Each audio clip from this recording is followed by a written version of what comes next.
World Championship Wrestling. Bringing you great wrestling action. Sanctioned by the NWA, National Wrestling Alliance. Oh no, I will never forget this show as long as I live. An amazing show. NWA World Championship Wrestling, August 6th, 1988. Should I give the date of that Superstar show in case anyone wants to look up the Crush You may promo? as well. I did it on Thursday, but go ahead. June 20th, 1992, everyone. The Crush promo is worth checking out, and that is all. Okay, moving on. NWA World Championship Wrestling, August 6th, 1988. Watch this entire show from start to finish, please. Have a recap of Dusty Rhodes laying out Gary Hart and challenging Ronnie Garvin. We go to the studio where the announcers are talking about the Bash and cars all over the country and who's on this show, and they very casually mention out of nowhere Dusty Rhodes and Dick Murdoch, the Texas Outlaws, have reunited. Yes. Do you know why, Vinny? I don't. Okay, well, if you watch the show, you still don't. But I'm going to tell you what happened, okay? Okay. So first off, they alert us that David Crockett is on assignment, and so he's not here tonight. So here's the story of the Texas Outlaws getting back together. Which, by the way, they didn't fucking tell you. I'm going to tell you. So, you remember that match they were promoting forever? Dusty and the Sheik versus Murdoch and Sullivan? Yes. Okay. So they do this match. It's a cage match. They've been hyping it up on TV for fucking ever. You and me, we both want to find a way to buy it and pay for it on pay-per-view. We just dying to see this match, okay? The match went 3 minutes and 55 seconds. 3 minutes and 55 seconds. Dusty Rhodes pins Kevin Sullivan. And as soon as he gets the win, the Sheik turns on Dusty and attacks him. Murdoch, who is on the other team, then makes the save for Dusty to reunite the Texas Outlaws, and I guess they run off the heels, and that's the angle. That's how they got back together. That's the whole fucking story. You know what? Murdoch actually covered that in his promo later, but I assumed there had to be more. No, that's there had to be something I was missing after these men had been feuding for 20 years now. Well, they've been feuding, but they were also, as Murdoch noted, the greatest tag team to ever step foot on the earth. And even when they fought each other, he said, we did it on our own. They were honorable. He was an honorable scoundrel. And now he's back to being a friend of the American dream. I guess so. All right, let's begin with the wrestling. The Varsity Club versus Bob Emery and Brad Holiday. Brad Holiday, you say? Brad Holiday. Everyone pay attention. You may want to take notes during the show. I'm going to have a lot to say. Brad Holiday. So I'm looking at Brad Holiday. And Brad Holiday has a blue singlet. Yep. And black tights. Yes. And white boots. Yes. And the first thing I thought was, Shoulders Torelli had a black singlet and blue tights and white boots. Yes. So the top and bottom were flipped, but otherwise we had basically the same gear. Yes. Then I watched him wrestle, and we were about as good. Well, Vinny, I think you were a little better than Brad Holiday because he fucking sucked. He did. And Sullivan and the Varsity Club took particular glee in beating the shit out of him. They absolutely did. Bob Emery has a physique, and he got in there, and Rick Steiner actually gave him a couple of spots before they gave him a lariat, and then they had him tag in his other idiot friend, Brad Holiday. And as soon as they got Brad in, they were like, we're going to kill this fucking guy. And they beat the shit out of him. They beat him inside the ring. They beat him outside the ring. And then they pinned him. Yes. That was the story of this match. Brock Lesnar did not invent Suplex City. It was founded here on this NWA show in 1988 as they belly-to-bellied him, and they Germaned him, and they butterfly suplexed Mr. Brad Holiday. And I don't even remember which one finished it. I wrote, they suplex him to death and pin him. A tremendous squash. Little did I know. So this whole time during this match, I should also add, by the way, this period at the beginning when Steiner was giving Bob Emery offense, they've always kind of hinted it, but it was very strongly pushed this week.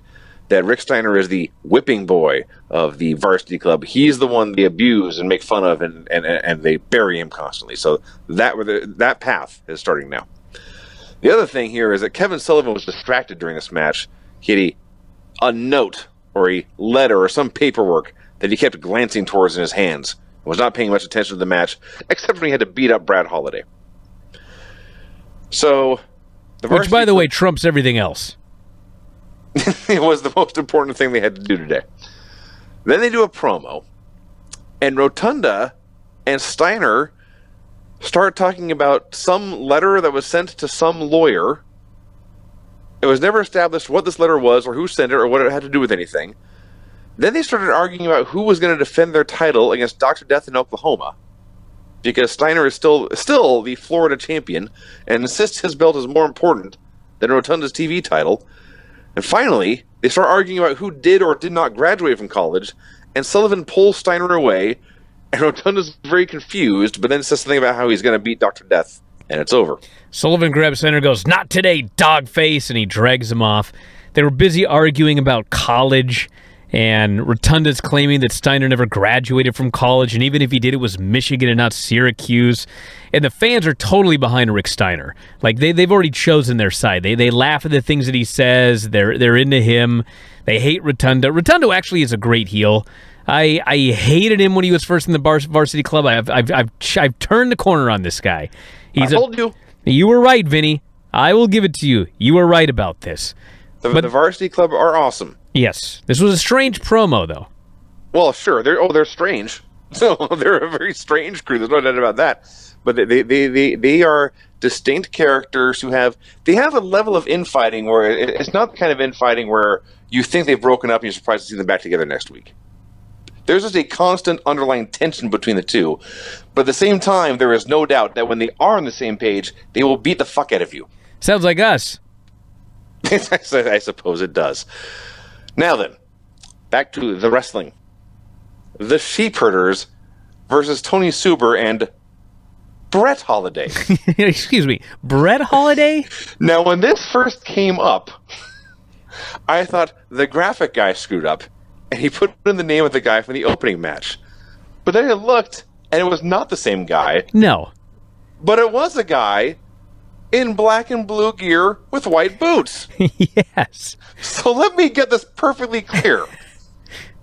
They brought in a tag team, Brett and Brad, the Holiday Brothers, in matching gear, and they had a hole in their card for a tag team squash, but they broke up the Holidays. And they put one Holiday in the opener, and they grabbed the other Holiday and put him here with Tony Suber. Why? Well, when I saw it, I immediately thought it must be a rib. Like, how can we possibly have two Holidays on the same show? Like, it's just ridiculous. But then they're dressed the same, and so the presumption is that, well, I mean, maybe they're a brother, they're a jobber brother tag team. Yeah. This is not like the Conquistadors, who you presume are not related, but they're both trying to conquer NWA or something like that. These are a brother. They didn't even come out with each other. No. There was nobody alerting us that, hey, it's Brett Holiday, the brother of Brad Holiday in the opening match. Yes. None of that. No. They just showed a Brad Holiday and a Brett Holiday. It was fucking bizarre. Crazy. So Brett Holiday, who was in this match, is fatter than his brother Brad, who was in the opener. We don't know they're brothers. This is a presumption. I am presuming, but I'm going to presume they are brothers until I am proven wrong. So Brett may have actually been fatter than Shoulders Torelli. But he was for sure fatter. He had shoulders tan, though. He's very pale. So because Brett Holiday was there, I mean, he wasn't like abjectly horrible or anything, but he was Brett Holiday. So Tony Suber got to run wild. Tony Suber's a big 300-pounder who's bigger than half of the stars in this show. So the Sheepherders gave him a ton of stuff. He actually did run wild at one point on the Sheepherders, doing drop kicks and shoulder tackles and stuff. And finally, Brett Holiday tagged back in, and he was eventually pinned with a gutbuster. I don't know if you noticed, Vinny, but there were no stars on this fucking show. No, that is, well, in hindsight, I didn't notice at the time, but when I go back over this, Yes. the very top guys were not in the studio. There were a ton of people that didn't show up this week, and I don't know why. I do know that a lot of guys had not been paid what they were supposed to.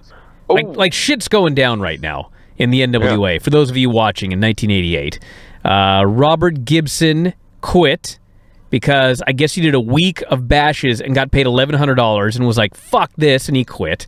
And Ricky, I don't think has quit yet, but he's probably going to quit. I actually don't remember if he quits or not, but Robert's gone for now.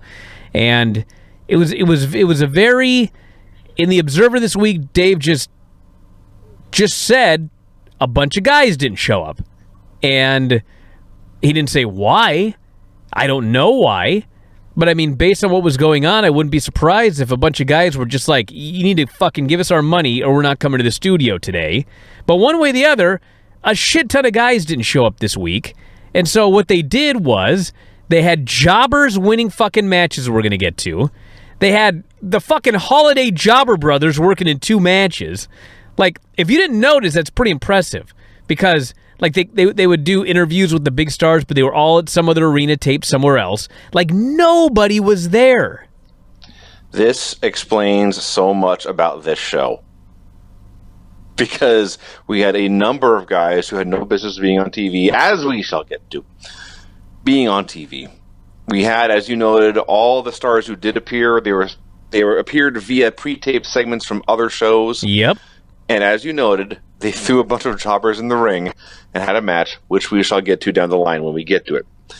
So the Sheepherders here, they did show up, and they did win the squash, and they cut a great promo. Now, before we get to the promo, I want to mention that what I loved about watching the show was, like, we come in here and we make fun of the fucking horrible jobbers every week, and we point out the guys that are decent, and it is fun to watch the show sometimes and realize that we're not just being, like, assholes when we talk about how people suck.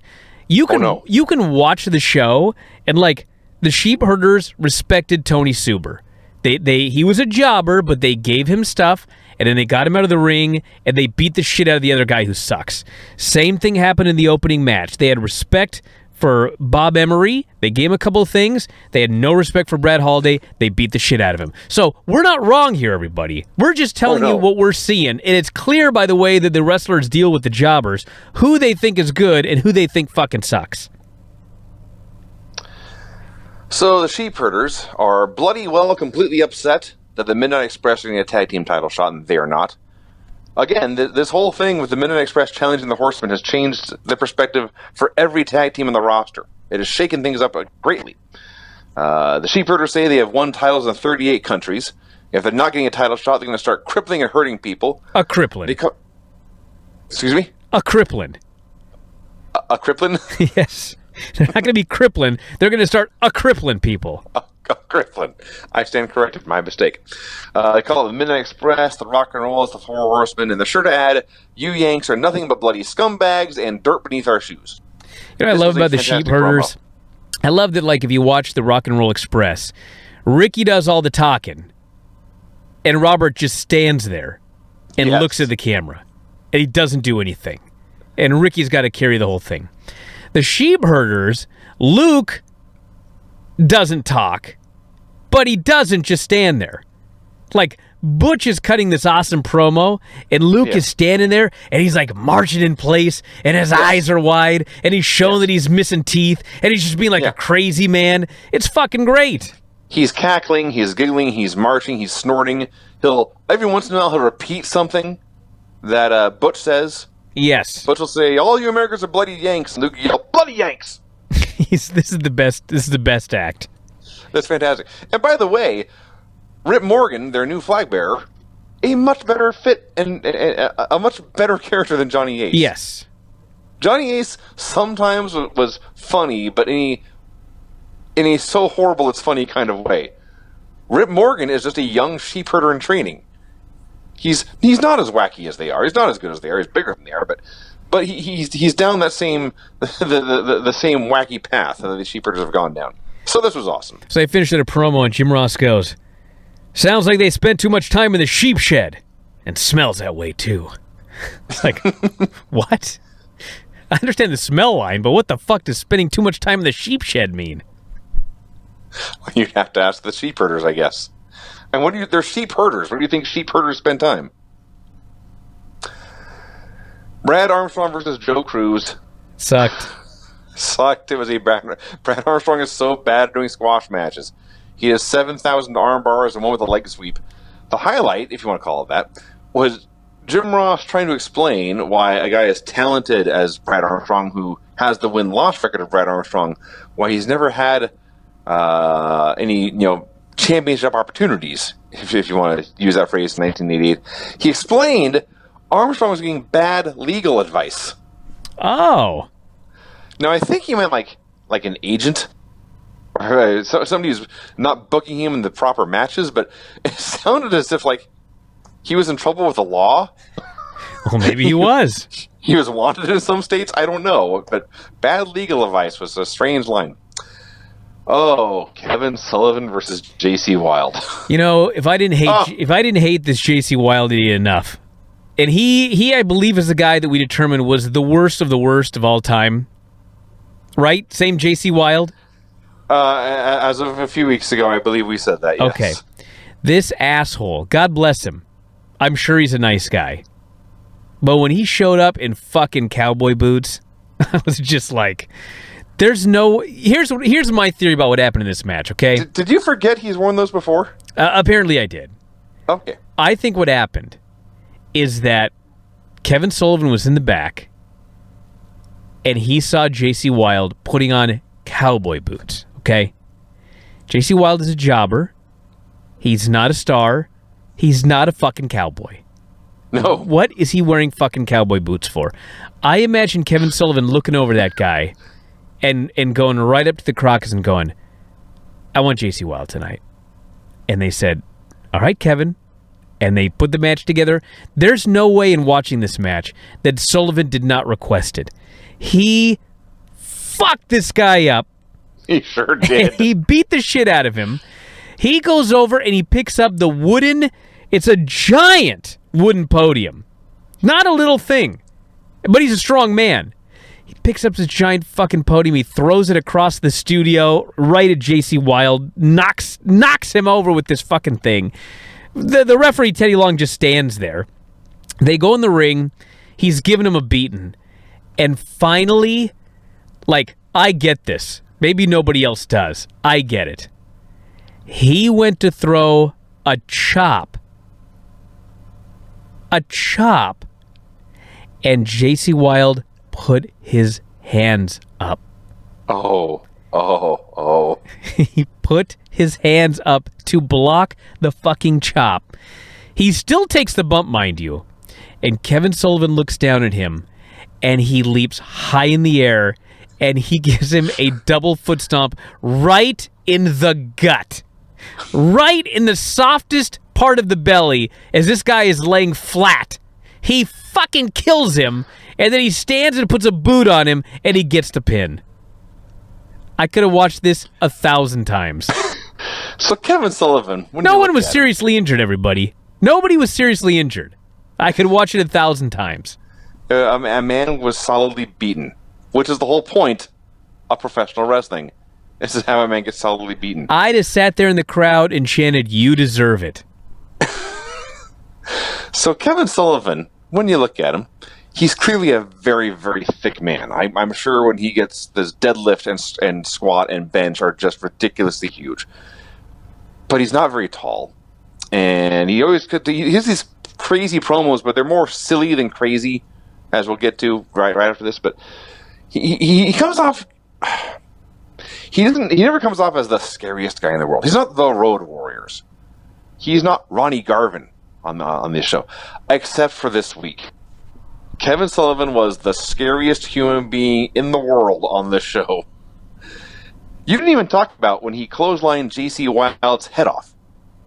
I'm sure when Ring of Honor has done shows, I believe, in the studios, or maybe it was NXT. Somebody's still doing shows in recent history in these very studios. And I'm sure somewhere, under one of these chairs, when they clean up the show and they're putting things away, they found J.C. Wild's head. because Kevin Sullivan took it off with a clothesline in 1988. Just destroyed this man. Also, not necessarily relevant to the match, but it still made me laugh. Jim Ross compared Kevin Sullivan to an NFL linebacker, and was sure to mention he was an old school NFL linebacker. He started dropping names like Sam Huff and Ray Nitschke and guys from the 60s, because one thing never changes, and that's that whatever sport you're talking about, the old guys were always tougher. It just made me laugh, so I mentioned it here. So then we get a Kevin Sullivan promo. May I? Have at it. I'm going to do my best. Tell me if I missed anything. Okay. He says, I used to believe in the American dream, that if you worked hard and did right, you'd get a big house and a 2-car garage. But the only thing you get if you believe in the American dream is the shaft. When I was floundering in the sea of life and didn't know where to go, I went to Asia. I met the Abuddha-Deen, who told me the American dream was dead. It was nothing but a lie. He took me to the lady with the third eye. I laid with her for 13 days and 13 nights, and she taught me things most men do not know. I ate monkey brains. I laid with the lepers to purge myself of the American dream. I've never lied, and I have this paper. Patty, I'm your friend. You don't have to come into the Lion's Den anymore. I am giving this paper to Jim Ross. Read this paper and weep. You know where I'm coming from. In Dusty Roads, the American dream is dead forever in my eyes. What the fuck was he talking about? Okay, you got most of it. Did you get the part where he said he went to the Ganges River and bathed with the dead? You know, I tried, but I couldn't figure out what the fuck he was talking about, and I rewound it too many times, so I just gave up. How about, you may have said this, when he ate monkey brains with the blind man? Yes. Okay, you get that part. Laid down with the lepers. As noted, I want all of you to take time out of your Monday or your Tuesday to load this episode on the network and watch it, because it's important you do. When you get to this segment, you can listen to what Kevin Sullivan is saying, but don't look at Kevin Sullivan. I want you all to look in the upper left-hand corner of the screen where Jim Ross's face is in view. Yes. And yes. I don't know how much of this he knew Sullivan was going to say, and how much of it was just off the cuff. And I'll Ross bet he didn't know totally anything that he was going to say. Well, he clearly was stunned by it all, and sometimes shocked, and sometimes appalled, and sometimes amused. It was nuts. Kevin Sullivan's out of his mind. And he's awesome. But the point he certainly is. The point of all this, and there actually was a point buried deep beneath all this. The point of all this was that he gave a piece of paper to Jim Ross, and he wants Patty to go to Jim Ross and read that piece of paper. And I'll say this for Ross. If this had happened to me and I had been Jim Ross and Kevin Sullivan gave me a piece of paper, I'd have read that immediately on the air. Jim Ross is a more honorable man. His message is not for him. He is merely a courier. And he will get it to Patty, because it was never mentioned again. Oh, and also in here, somehow, Kevin Sullivan found time to call out Dusty Rhodes. Yes. Always mention Dusty in your promos. So now we are interviewing Lex Luger in an arena somewhere. It's funny because Lex and Flair both did promos from this arena. And Lex, in his promo, talked about watching Flair cut his promo. So clearly, in real time, Lex cut his last. But then here on this show, they aired his first. So he repeated his lines. Ric Flair wants to ride limousines and fly private jets. I'll take a taxi and I'll fly commercial. All I want a stipulation that the match will not be stopped for blood loss. And he still didn't even flat out say those words. He just kept saying, there was only one stipulation I want. Rick, you wouldn't want this match stopped on blood. I don't want to just say, if there's a little trickle of blood coming out of your head, I don't want to see this match stopped. But he never actually said that was a stipulation. That's 2 interviews in a row where he hasn't actually said what it is. Yeah. He started teasing Flair by getting used to life without that belt because he's going to take it away from him.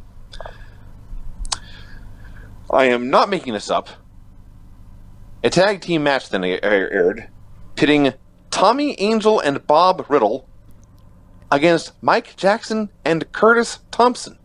When this match starts, Jim Ross says, fans, You recognize these men, but you're probably wondering why they're facing each other.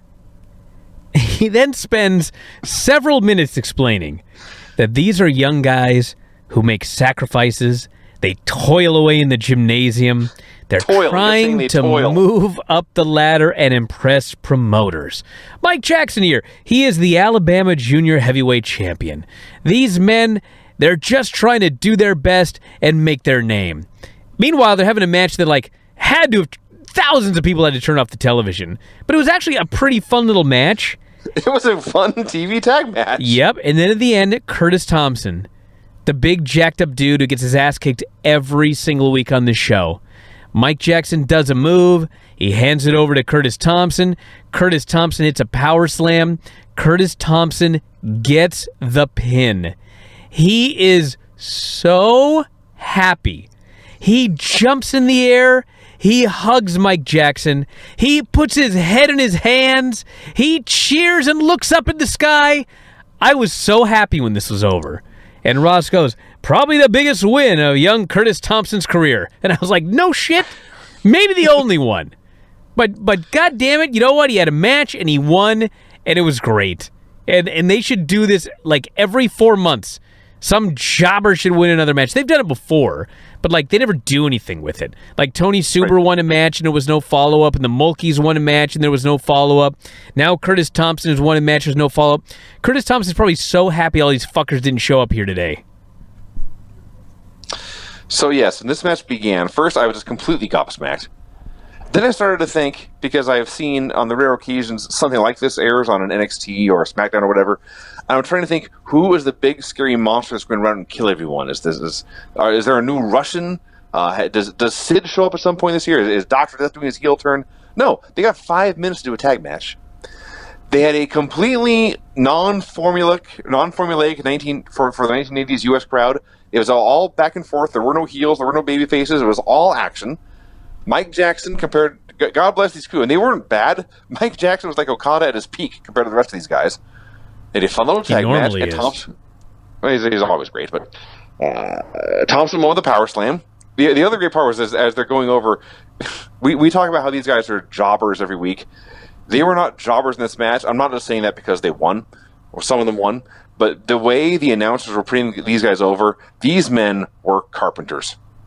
They built the business. And Ross and Shivani are putting them over like heroes.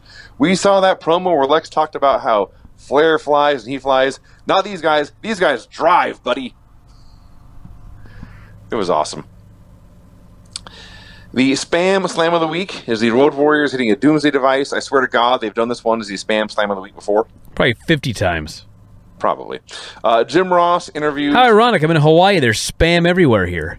There is spam everywhere. Yeah, I went on a hike and there's just cans of spam laying all over the place. Spam is very popular in Hawaii. So, yes, Jim Ross interviews Ric Flair. The only thing really of note here is that I was trying to figure out what color Flair's suit was, because it wasn't red, it wasn't pink. I think the best I could do was rose. It was a rose-colored suit. So... he's tired of Lex. He's tired of Lex's name. He's tired of hearing morons cheer for Lex. And this next shot Lex gets could be his last shot. But that's about all he had to say. He says it's your last opportunity. It's been signed, sealed, and delivered. I was like, no, it hasn't. It's been signed and sealed. It is yet to be delivered. It's definitely not delivered. They have said they have signed it, but have not said where or when it's going to be. Or, quite frankly, if it's sealed. We don't know that either. I suppose that's true. So it's only been signed. Yes, that's all we can confirm. All right, then... Oh, allow me, Vinny, please. Oh, well, I'll have a lot to say, too, but it is your show, after all. Chris Champion and Don Valentine. I can't even say his name. I just want You know what? Don't say... He doesn't deserve a name. This guy. So, Champion's out there, and Jim Ross says, Chris Champion has alerted us he has a very special surprise coming up tonight. I'm like, man... what could this fucking special surprise be? I can't wait. So he gets in there, and he throws a... Okay, so what happens is, he throws a jumping sidekick, and Don Valentine falls down. Now, Don Valentine is running towards the ropes at a certain speed, okay? Chris Champion is expecting him to bounce off the ropes and return towards him at the same speed. Critical, yes. Yes. So he has to time his jumping sidekick. So he whips him into the ropes, and he leaps in the air, and he extends his leg, and this fucking Don Valentine, I'm going to say his name, he slows down. And so the kick looks like shit, and Chris Champion falls on his ass. Don Valentine also falls down. So then, Champion hits him with a chop. And you can see Champion's lips. He very loudly says, "Stand up!" Because he's going to give him another fucking kick. Now this time, he's not going to throw him off the ropes. He's not going to try to time a jumping kick as a man is running off the ropes. No, he's going to have him stand up, don't fucking move, and I'm going to throw a side kick. And he throws a side kick, and this asshole fucking backs up. And so Champion whiffs this fucking side kick. And this time, Don Valentine does not go down. He just fucking backs up and stands there. Champion's like, "You son of a bitch." And so now it's time to just finish this, okay? We learn, or at least I learn, what the special surprise that Chris Champion has promised actually is. Chris Champion stands there, and he begins to lift his arms in the air, and he begins to lift one knee up into the air, and he begins standing there on one leg in preparation for the Karate Kid crane kick. Yes. Not one announcer has any fucking idea what he's doing. He stands there on one leg. And by the way, I never realized how hard the crane kick was. I never realized how hard it was to stand on one fucking leg. He's on one leg. Keep in mind, who's the fucking guy that played the Karate Kid? Ralph Macchio? Ralph Macchio. Who's the old guy? What was his name? Pat Morita. Pat Morita could fucking stand on a fucking stump sticking out of the fucking water and not fall off, okay? He was an old guy who never even did martial arts. This fucking guy can't even stand in the middle of the ring on one leg. So he's wobbling back and forth. He looks like the windy suspension bridge that I walked over today. He can barely stand. But god damn it, he's going to hit his move. And he leaps in the air and he kicks Don Valentine right in the fucking jaw. Don Valentine falls down to his death. He gets the pin, and you've never seen a man so angry to have won a squash match as Chris Champion. He's furious, and I can't blame him. He made his big comeback, and he could not have looked worse. Like, if the NWA board was thinking, "That's Chris Champion. You know what? What the fuck? Let's make him world champion. He's going to beat Flair. He'll have for 25 days. And Luger's going to beat him. And then Starrcade will do Luger and Flair. They'll finally face off for that title. Flair's challenger." If they come up with a fucking idea like that and then they watch this match, it'd be like, match is canceled. Champion ain't getting the title. He looks like shit. And it wasn't his fault. It was his fault in the sense that he tried too much with this shithead. But it was not all his fault. The too much that he tried with this shithead was very basic stuff that if you can't do this, you should not be on television. I watched this entire match from start to finish nonstop. I pressed pause. I sat back and thought for a while. I rewound it. I watched the entire match start to finish nonstop a second time.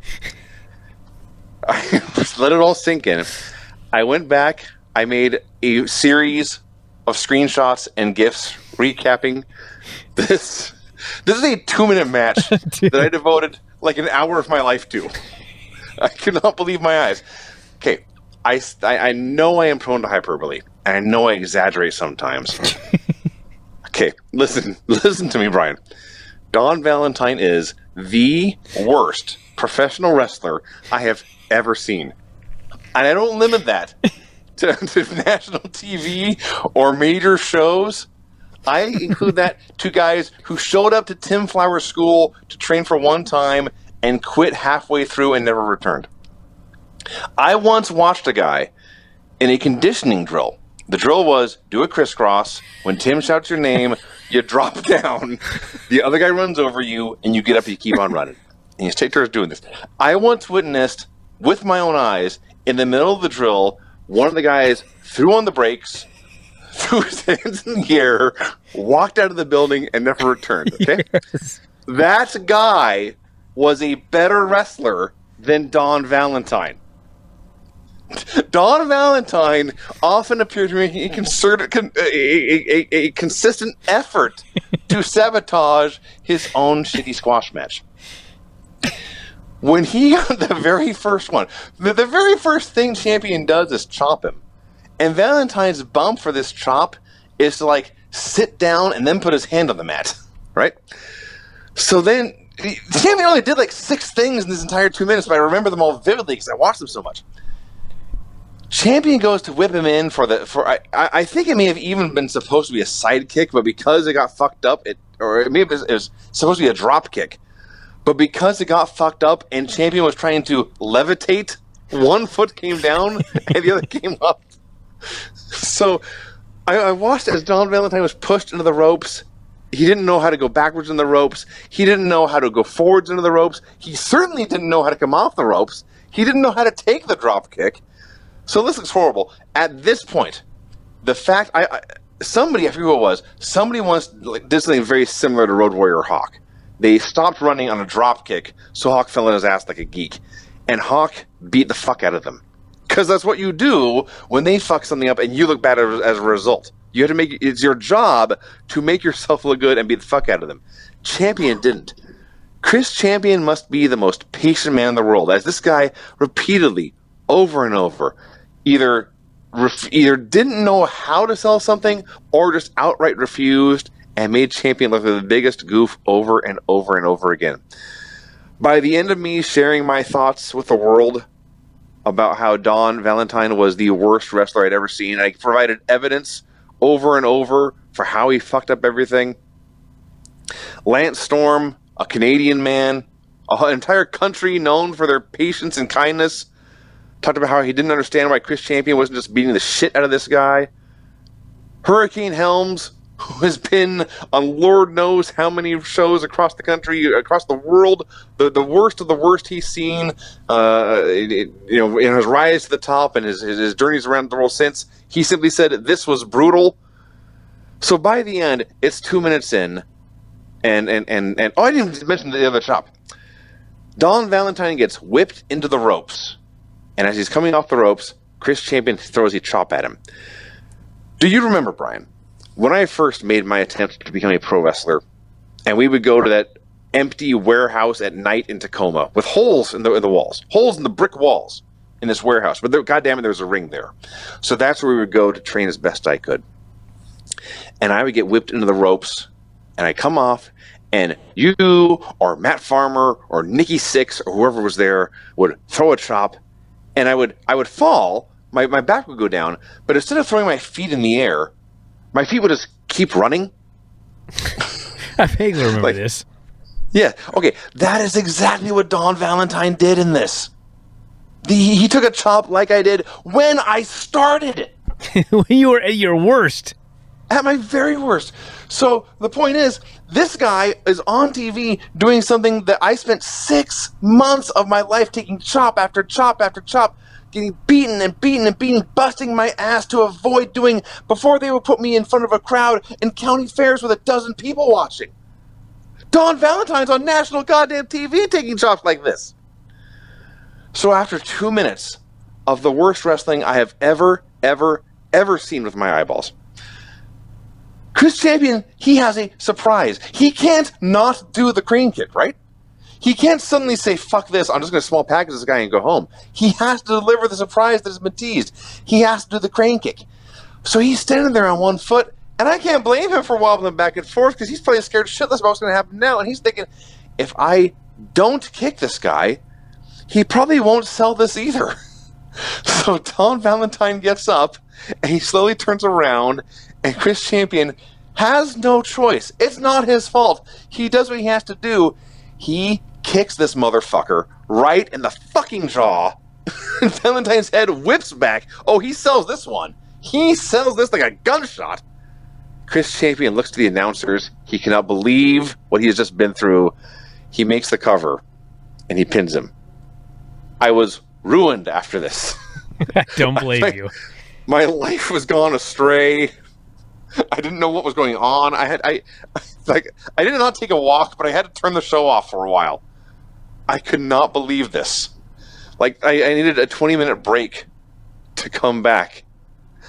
Now, I'm happy I did because there was more to come, but my God in heaven. Do you realize, Brian, we've been watching like shitty Saturday Night Jobbers for like 5 years.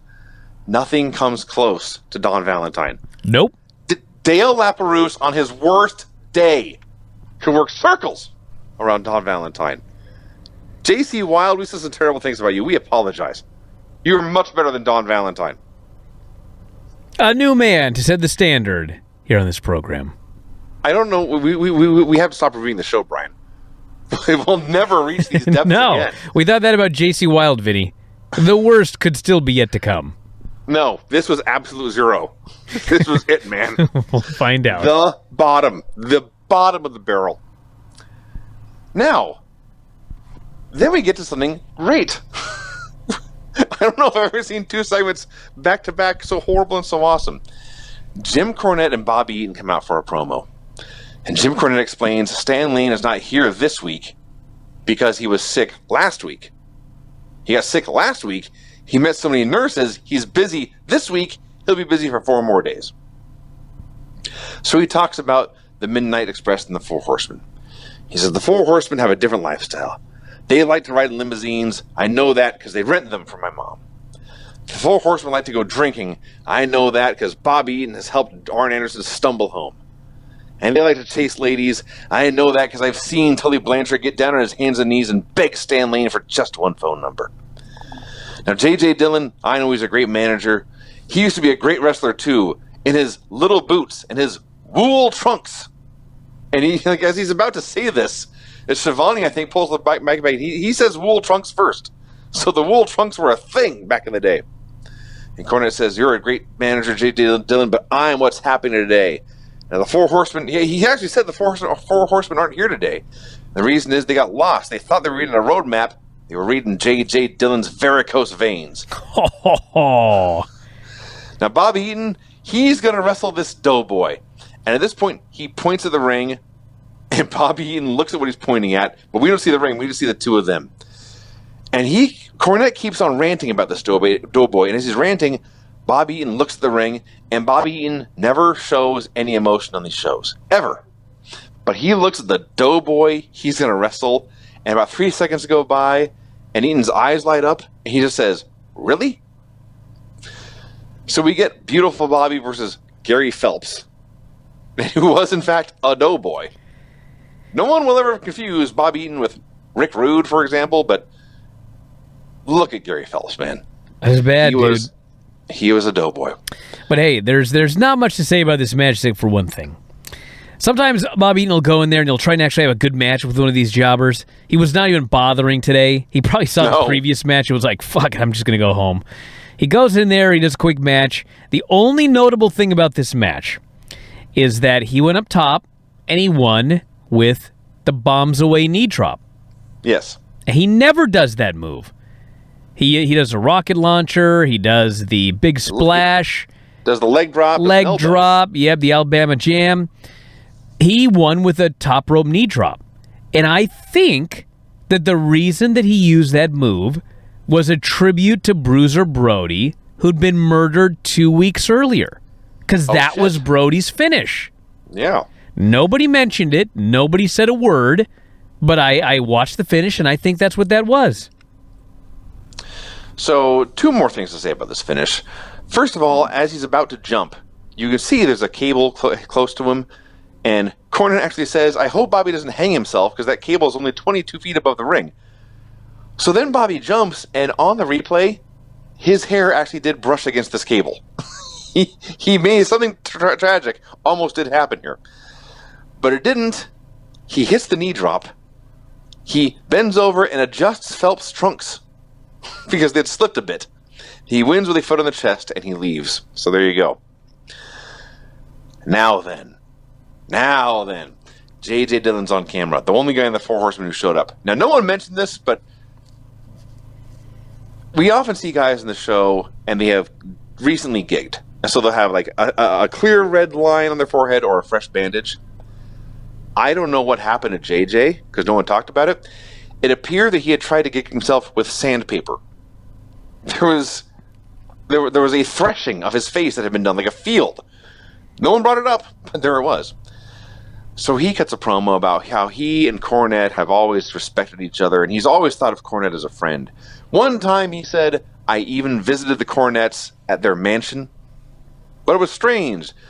We were drinking champagne out of these funny little glasses, out of these funny little straws, because Mama thinks that's cute. And right there, J.J. Dillon crossed a line. Because Jim Cornette is, in fact, a mama's boy. And when you talk about a mama's boy's mama, he's going to get pissed. So Cornette comes out to defend Mama. He says those funny little glasses were Julep glasses, which you know, but the only thing you drink is Ripple and Boone's Farm, you Foster Brooks look-alike.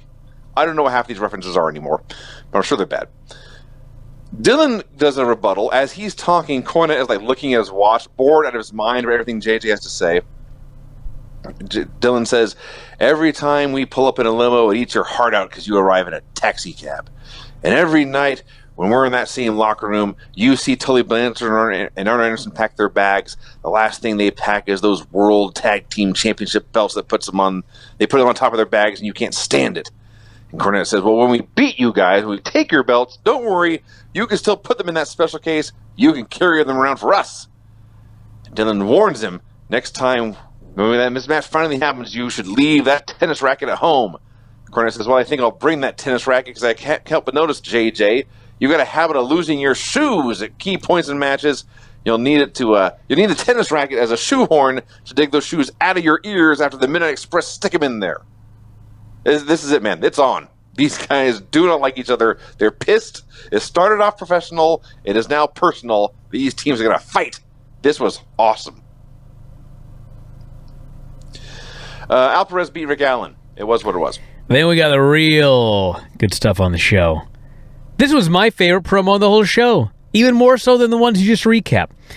Gary Hart and Al Perez. Well, it's all Gary Hart, of course. No, Gary Hart, yes.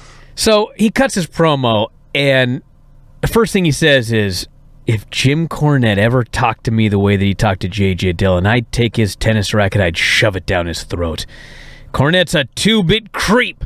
I'd spit in his face, and Cornette better never get in my face. So then, he cuts his promo about Dusty Rhodes. Correct me if I'm wrong here.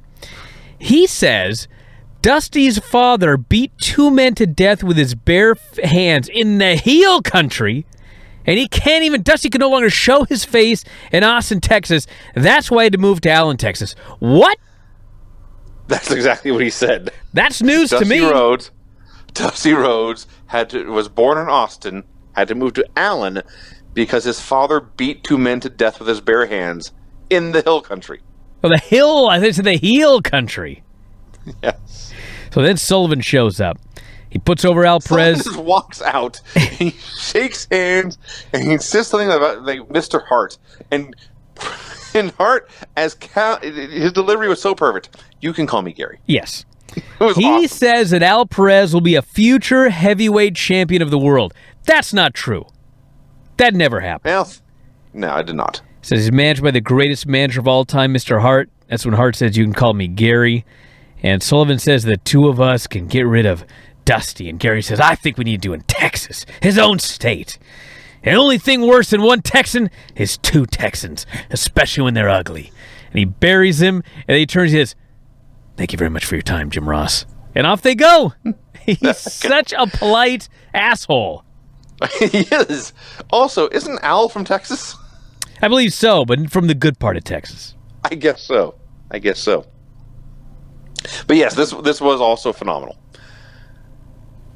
So, back at the arena, Bob Caudle interviews Dusty Rhodes, who has buzzed his hair, basically has the Eminem haircut at this point. And Dusty begins to list all the talent on all the baby faces. Says his main man now stands with Sting. He stands with Nikita Koloff. He stands with Dr. Death. He stands with the Road Warriors. The outlaw Dick Murdoch is my man, baby.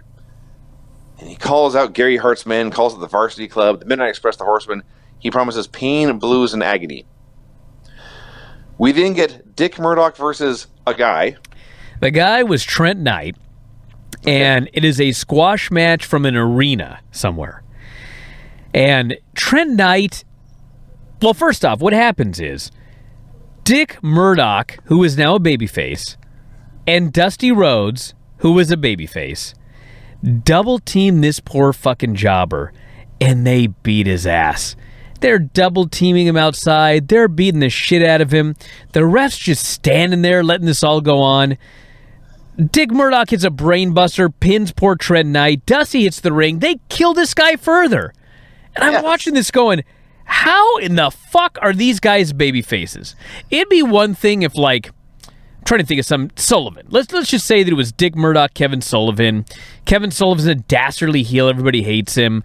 And they end up double teaming him outside. And then Murdoch beats him. And then they get in there and they beat the hell out of him for some sort of revenge or something. It's still dumb because it's 2-on-1 advantage babyface. But at least if the heel is like a really diabolical heel, you can kind of say, well, you know, the fans loved it. They hate the heel, whatever. Trent Knight never did anything.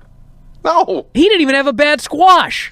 He was an innocent victim. He just got in there, and these two guys double-teamed him and bullied him like total assholes. It was the weirdest thing I ever saw. Between the new haircut, which is just, you know, it's not that, it's a change, right? Dusty changed. Then they went out and did this match. If I had just told you that Dusty Rhodes and Dick Murdoch were united, and then you watched this, you would not assume Dick Murdoch was a babyface. You would assume Dusty turned heel. Yes. Absolutely. So then Murdoch does his promo. We talked a little bit about it before. It says whenever they fought each other or someone else, they never asked for help. He says in Detroit, Kevin Sullivan and the Sheik got out of the line. He signed a contract to team with the Sheik, or maybe team with Sullivan, I think. Did his best to win the match, but then they tried to take Dusty's eye out. And right before he's about to say something else, they cut him off and go to break. Yeah, it was weird. He's like right in the middle of ranting about someone's eye being pulled out, and they just cut away and went to break. Yeah. I guess it wasn't PG enough for TBS. May not have been. I hadn't thought of that, but that may be it. Rip Morgan versus Bear Collie. By the way, what a great promo Dick Murdoch was. Well, like, we've talked about this before, but when I heard that Dick Murdoch turned babyface, it was like, God damn it. He was such a great heel. He cut such great heel promos. But then I remembered, before he turned heel, we said the same thing about when he was a babyface. Like, oh man, Murdoch turned heel. He was such a great babyface. He cut such great babyface promos. He just wanted to go barbecue at his house or something. He's just a good old country boy in his promos. Well, now he's back to being that again. So you can't go wrong with a Dick Murdoch promo. No, you cannot. The amazing thing about it, the most amazing thing is that his heel promos and his babyface promos, I mean, they're very distinct, but they still somehow both come off as believable, different sides of the same guy. Yes! It's not like he's a different human being. He's just in a different mood. He's explaining it in a different way. Yes, he's just... It's a different justification when he's a heel versus when he's a babyface. It is radically different, but at the same time very authentic and believable. It's amazing. So Rip Morgan and Bear Collie. Bear Collie... Not Big Bear Collie, by the way. He's no longer big. He is merely Bear Collie. Maybe he's Big Bear Collie's brother. I hadn't thought of that. Maybe with a feud of the holidays. Like the Holiday Brothers. He's the guy who looks like Scott Norton, and on a different week, I would have buried him for being a terrible wrestler, but after seeing Don Valentine, he may as well have been Scott Norton here. And Morgan beat him up and pinned him with what I guess was a diving forearm. This Morgan fella. Morgan is the very definition of an old school stomper. Everything he does is accompanied by stomp. He gyrates his arms all over the place. He's got the big bug eyes. He's like you know what he is? He's pretending to be Luke and Butch at the same time. Basically, yes. Yeah, he's not as good, but he's kind of a guilty pleasure. I've seen many wrestlers on this show alone, but many stars who are worse than Rip Morgan. Yes. Going for him. He won. He basically did the with Steve Austin would do like the middle finger, elbow, the forearm across the guy's throat. Morgan basically did that off the middle rope and won. That's it. And I guess he went home early because the announcers had to flap their gums for a while to fill time, and then the show ended. A breathtaking show. You know what's funny? It was like, this was an absolutely nothing show that you absolutely have to watch. Yes. Like, there's not a lot of shows you can say that about. I might go watch it again right now. This is a show where nothing happened. No. But if you missed it, like, you can't die. You somehow got to watch it before you go. August 6th, 1988. If you're not a customer, if you're not a subscriber to the WWE Network, get your credit card out, go sign up right now. Yep. This justifies your 1 month fee by 1,000 times. Yes. This show is a reason to be a wrestling fan. It is. Yep. So, yeah. There you go, everybody. All right, we're going to wrap it up from here. And there will be gorilla shit all over the Omni. So anyway, let's talk about NWA and then how great Ric Flair is. Yeah, we'll blow through this episode. This the other thing that spawned these Ric Flair matches, besides that you wanted to watch them talk about them, is we had a lot of time because this episode of NWA World Championship Wrestling was very short. It was like 36 minutes. It was 38 minutes on the network. So there weren't 22 minutes of commercials. So was this like a 45-minute episode for some reason? Maybe. It's weird. All I know is that 38 minutes was at least 30 minutes too long. Nothing happened. It was boring. August 13th, 1988, if you want to watch it for some reason. An inauspicious start here. There is one reason to watch it, Vinny. All right, maybe I've forgotten, but... You've forgotten? Well, okay, there's that. Thank you.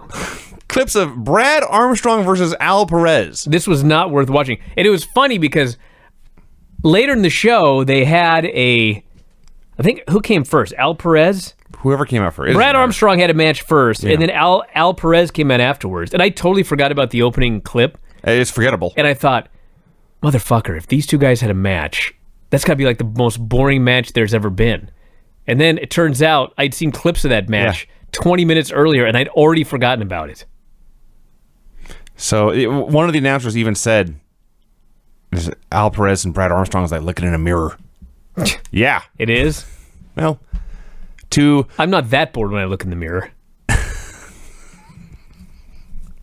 Anyway, so the announcers are running down the show when out comes Jim Cornette and the Midnight Express. And Cornette does all the talking, of course.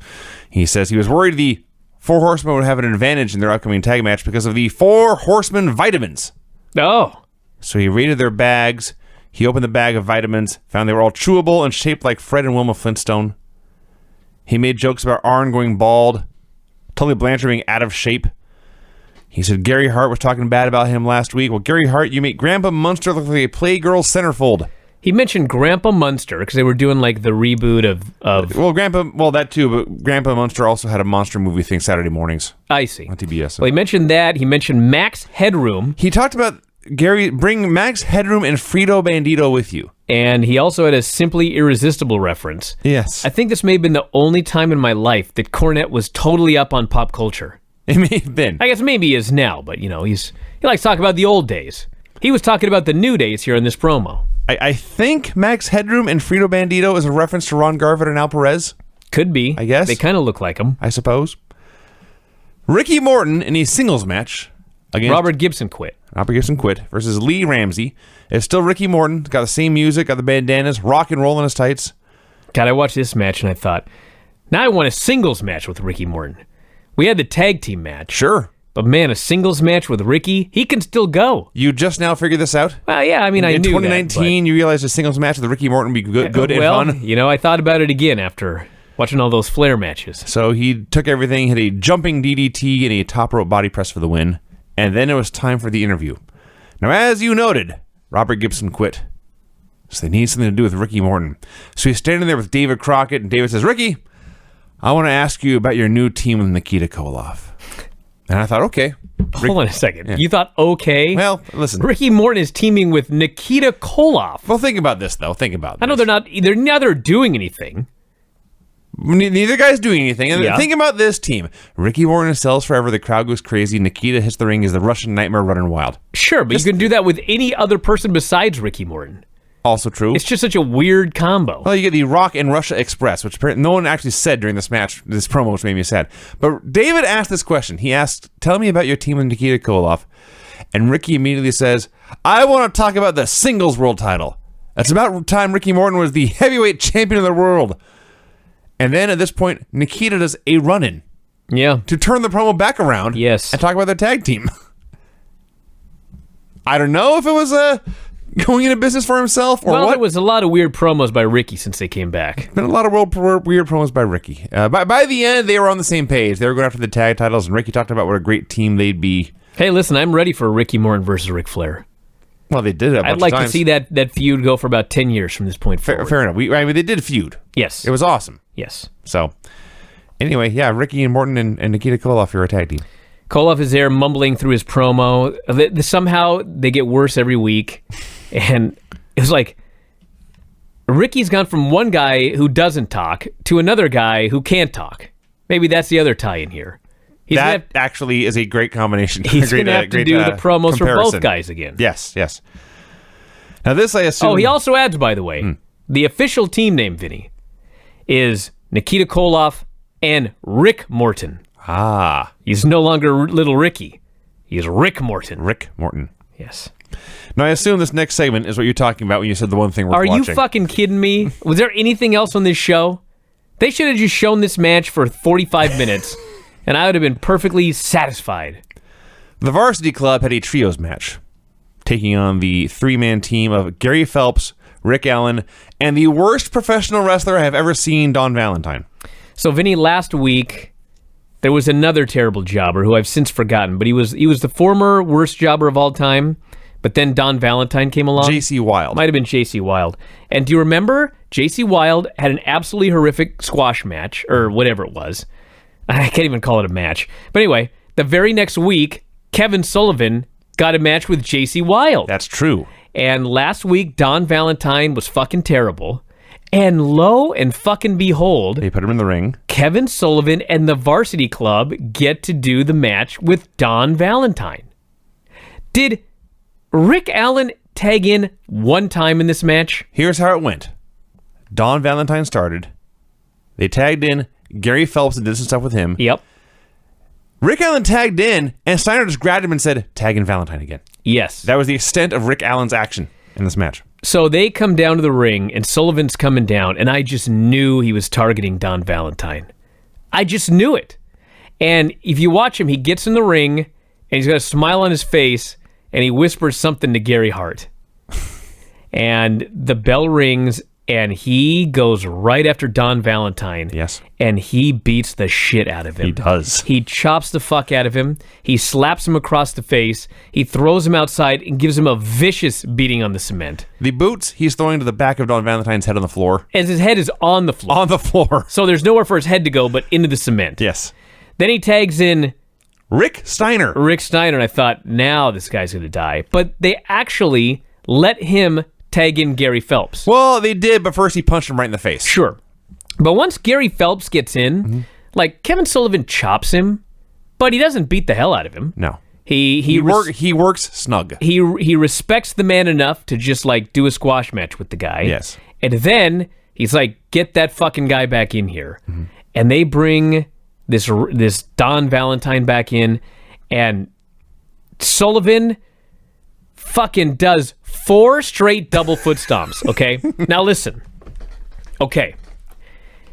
If I'm going to give you, for example, a big splash off the top, Yes. or a senton, or I did the Eddie Guerrero senton into the ring last night, Yes. okay? If the guy's arms are out like this, you kick the guy's arms in. He should be protecting his ribs. Yes. Okay. So when you're going to take a double foot stomp, like, don't put your fucking hands on your stomach. He's going to step on them. This idiot puts his hands on his stomach. And Sullivan, there's zero verbal or physical attempt to have the guy move his hands. So he jumps in the fucking air and double foot stomps the guy.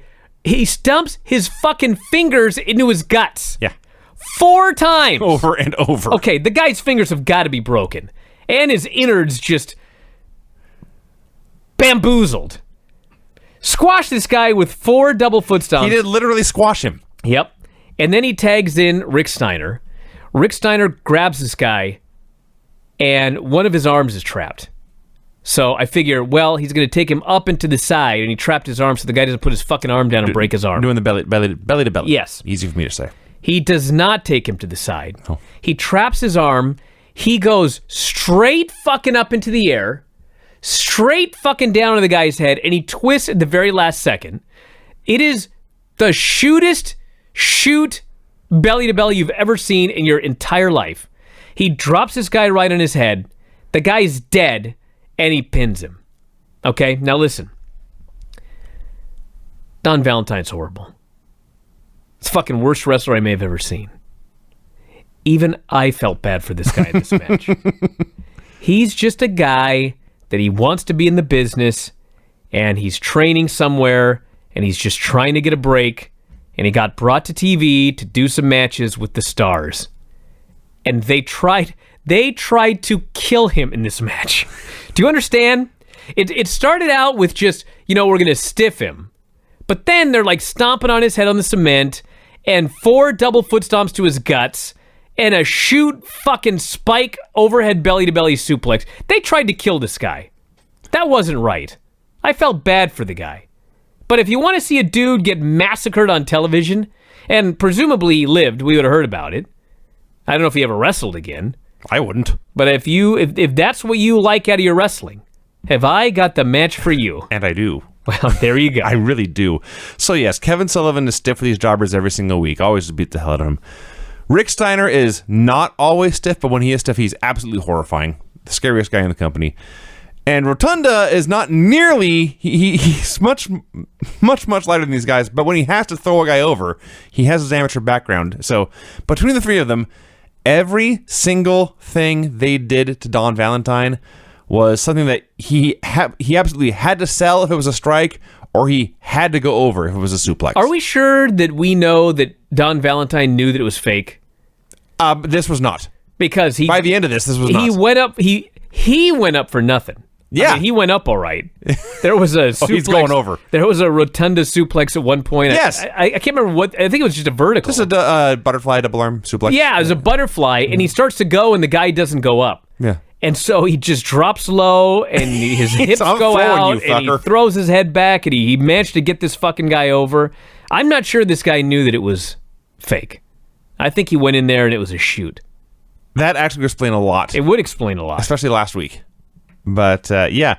And, man, after he got the first beating, and they allow him to tag out, if you watch it, they throw his ass through the middle rope, and he's on the apron, and they start to work with Gary Phelps, and it's a long time before Don Valentine gets back to his feet.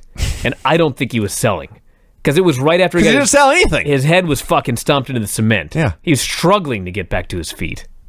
No, he didn't sell anything. And yes, the finishing move, I described it as a belly-to-belly brainbuster. That's kind of what it was. This was not a suplex. He dropped him on his head. So yes, the lesson here is, if you have a guy who absolutely totally sucks and can't do a goddamn thing, just beat the hell out of him. Lex comes out for a promo. Problem solved. It solved my problem, that's for sure. Lex Luger promo wasn't very good. They had bust in some guys from some children from the boys club in South Carolina, and maybe that's why, but there was a lot of Ric Flair fans in the crowd. Eventually, Luger's rambling on, nobody cares. He tears off his shirt, the girls cheer, the boys boo. That's about it. I got nothing out of this. Yeah, there was really nothing. A little bit of booing for him, and yeah, nothing. Just nothing happening. Promo. Brad Armstrong versus Dave Spearman. A nothing happening match. The highlight of this match was Dave Spearman almost forgot he was booked. Like, the graphics are on the screen, and Brad's waiting for him, and Spearman comes sprinting out to be in this match. Yeah, they put the graphic on the screen as he's sprinting to the ring. Yeah. So there are some arm drags, or arm drogs, I don't know. And Brad dodges an elbow, he hits his leg sweep, and he wins. Paul Jones cuts a promo with the Russian Assassin. And what I guess you'd call this newsworthy. All I know is he starts out, and I think that he wants to say that I promised that I would run... No, what the fuck was he even trying to say? He ends up talking about how they haven't run out the Road Warriors. The Road Warriors are still around. But he started talking about running off the Powers of Pain. Well, But he started talking about the Powers of Pain, but he finished the sentence talking about Legion of Doom, and he never finished what he was talking about. This is Paul Jones we're talking about here, so this is not a surprise. he has taken the term Powers of Pain. The Powers of Pain were his tag team, but they're gone now. So now he refers to himself as the Power of Pain. I see. Yes.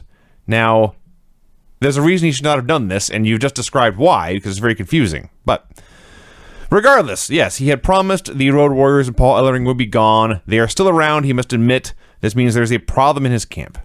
So he looked around. He looked at his big Russian. Never called him the Russian assassin, just his big Russian. Probably forgot his name. This man is everything Ivan promised and more. So he looked at Ivan Koloff, a man who had been a trusted friend for many, many years, but Ivan had let him down lately.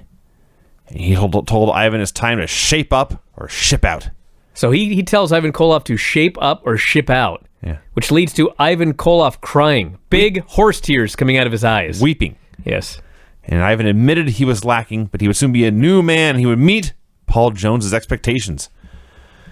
And Jones says, I want to eliminate the Warriors. I want victims, not victories. That's a good line. Actually is. I'm going to steal that. He promises the Road Warriors will be gone. That is what's happening in my matches. It actually is, yes. I've gotten a lot of victims, but no victories. Few victories. I did chop the shit out of that guy last night. Oh, there you go then.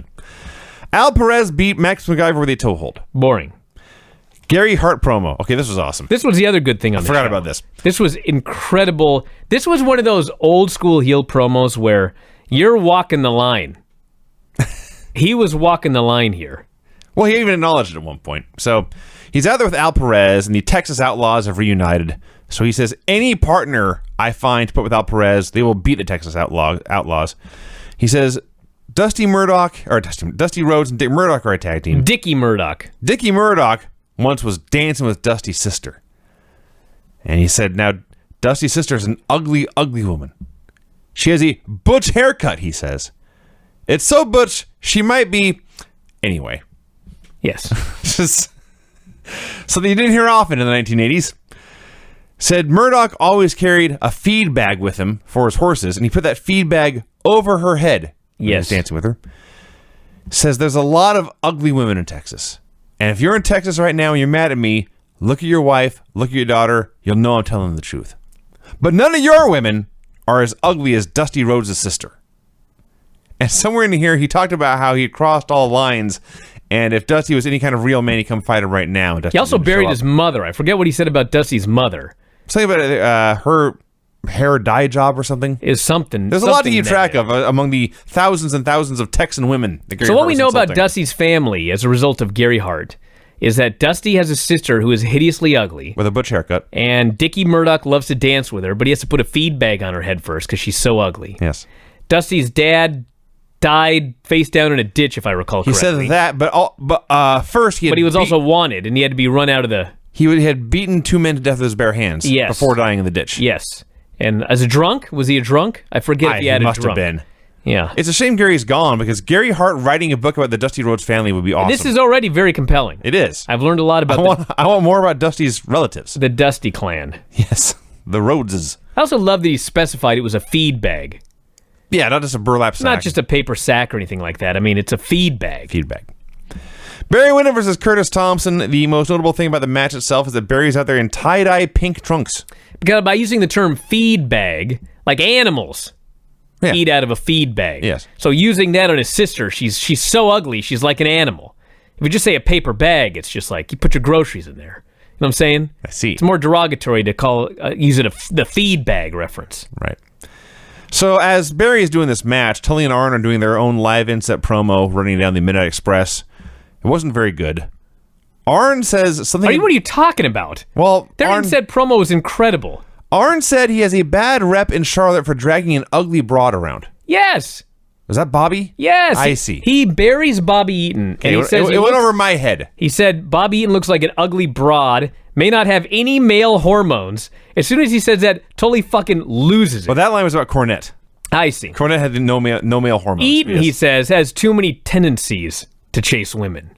So now they're suggesting that he's gay. Ah, I see. So if you're gay or lesbian in the 80s, I don't know if you're aware of this, that's a very derogatory term. It was And they're pushing that envelope here. not used complimentary on this show. No. I did catch when they said Stan spends too much time chasing women and not enough time training. He'll never be a world champion.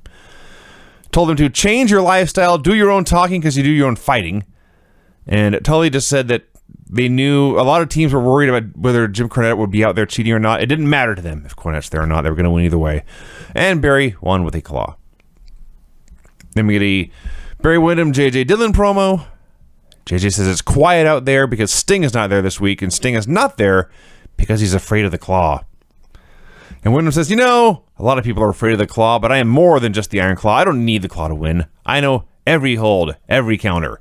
I just use the claw because it's my ace in the hole. He said, when he put his opponents in the claw hold, they looked up and said, and this is a quote, "Please, Barry, let go of my head. Let go of my face. It hurts too bad." That's what they should say. Claw's a very dangerous hold. And you should ask nicely for him to let go. Please, Yes. Barry, let go of my head. Let go of my there's face. a lot of pressure points in the skull. There's a lot of attachments to different things in your body. You squeeze those, things go wrong. They do. Bet you didn't know that. That's how the claw works. Flair promo with the rest of the Horsemen. The only line Look of up this... craniopathy. All right. If you look up craniopathy, the opposite of craniopathy is the claw. Craniosacral therapy. It's kind of like that, but it's the opposite of that. So you heal the man by pushing on his head, but if you push on his head violently, you're going to make the man ill. Craniopathy, any disease of the skull. Metabolic craniopathy. This is from Medical Dictionary, thefreedictionary.com. A condition characterized by lesions of the calvaria with multiple metabolic changes and by headache, obesity, and visual disorders. How will craniopathy help me? Let's see what it says here. Let's see. There's a lot of stuff here. The sacrum is the foundation of the spine. The sacrum is often called the tailbone, although that's not exactly correct. Occipital, I wonder if Gorilla Monsoon wrote this, means related to or associated with the occiput, which is the back of the head. So, this technique is a method of normalizing the relationship between the foundation of the spine and the top of the spine. It is this relationship and how these two bones get along with one another that has been proven to be so important in the normal functioning of the brain and spinal cord. So if you fuck with a guy's head with the claw, you're going to undo all of that. Yeah. His limbs could fall off. Yeah, TerryChiropracticBoulder.com says craniopathy is the incredible solution to, quote, normal, unquote, problems. Well, yeah, it is. I guess so. And there's a link here for a free 30-minute, or refer a friend and get a free 30-minute massage. Anyway, Flair's promo, the only line, he's running down Dusty and the Road Warriors and Dr. Death and Sting and all the good guys, and he says they have to go out back and pull their own chain. A lot of line pushing on this episode. I'll say. And he really just said, we're the best. If you don't like it, learn to love it, whatever he said. This is not a nothing Flair promo, and there's not many of those. The Fantastics versus Brad and Britt Holiday. Yes, they got to be a tag team this week against another team. Did. They suck. They're horrible. They were beaten quickly by the Fantastics. The small one in particular is useless. All you need to know about this match is that at one point they whipped the smaller Holiday into the corners, and he missed. Yeah, it sucks when that happens. The Fantastics won with a standing rocket launcher. The show immediately ended. A huge waste of time. Yeah, it literally was just off the air immediately when that happened. It was very much a waste of time, but not if you really want to see that squash match. If you want to see a man die. And you actually should watch the Gary Hart promo. If you want to see how a promo's cut. Gary Hart was awesome. He's incredible. Remember the first day he showed up and he was just like there? I was like, it's just there. Just basic, nothing happening promo. It was like for a couple of months. Then all of a sudden he just turned it on. And he's in some ways, he's better than Flair. In some ways. He's just incredible. So we watched these two Ric Flair matches. We sure did. Ric Flair versus Sting from WCW Monday Night Show, April 12th, 1999. So, it remains true.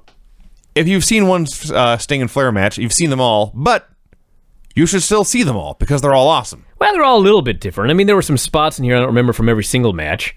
Like when Flair goes for the big knee drop, but Sting catches his leg and puts him in the figure four. Well, it's funny you mentioned that because that was a different one because Flair wanted to do that spot, catch my knee, and then put a figure four on.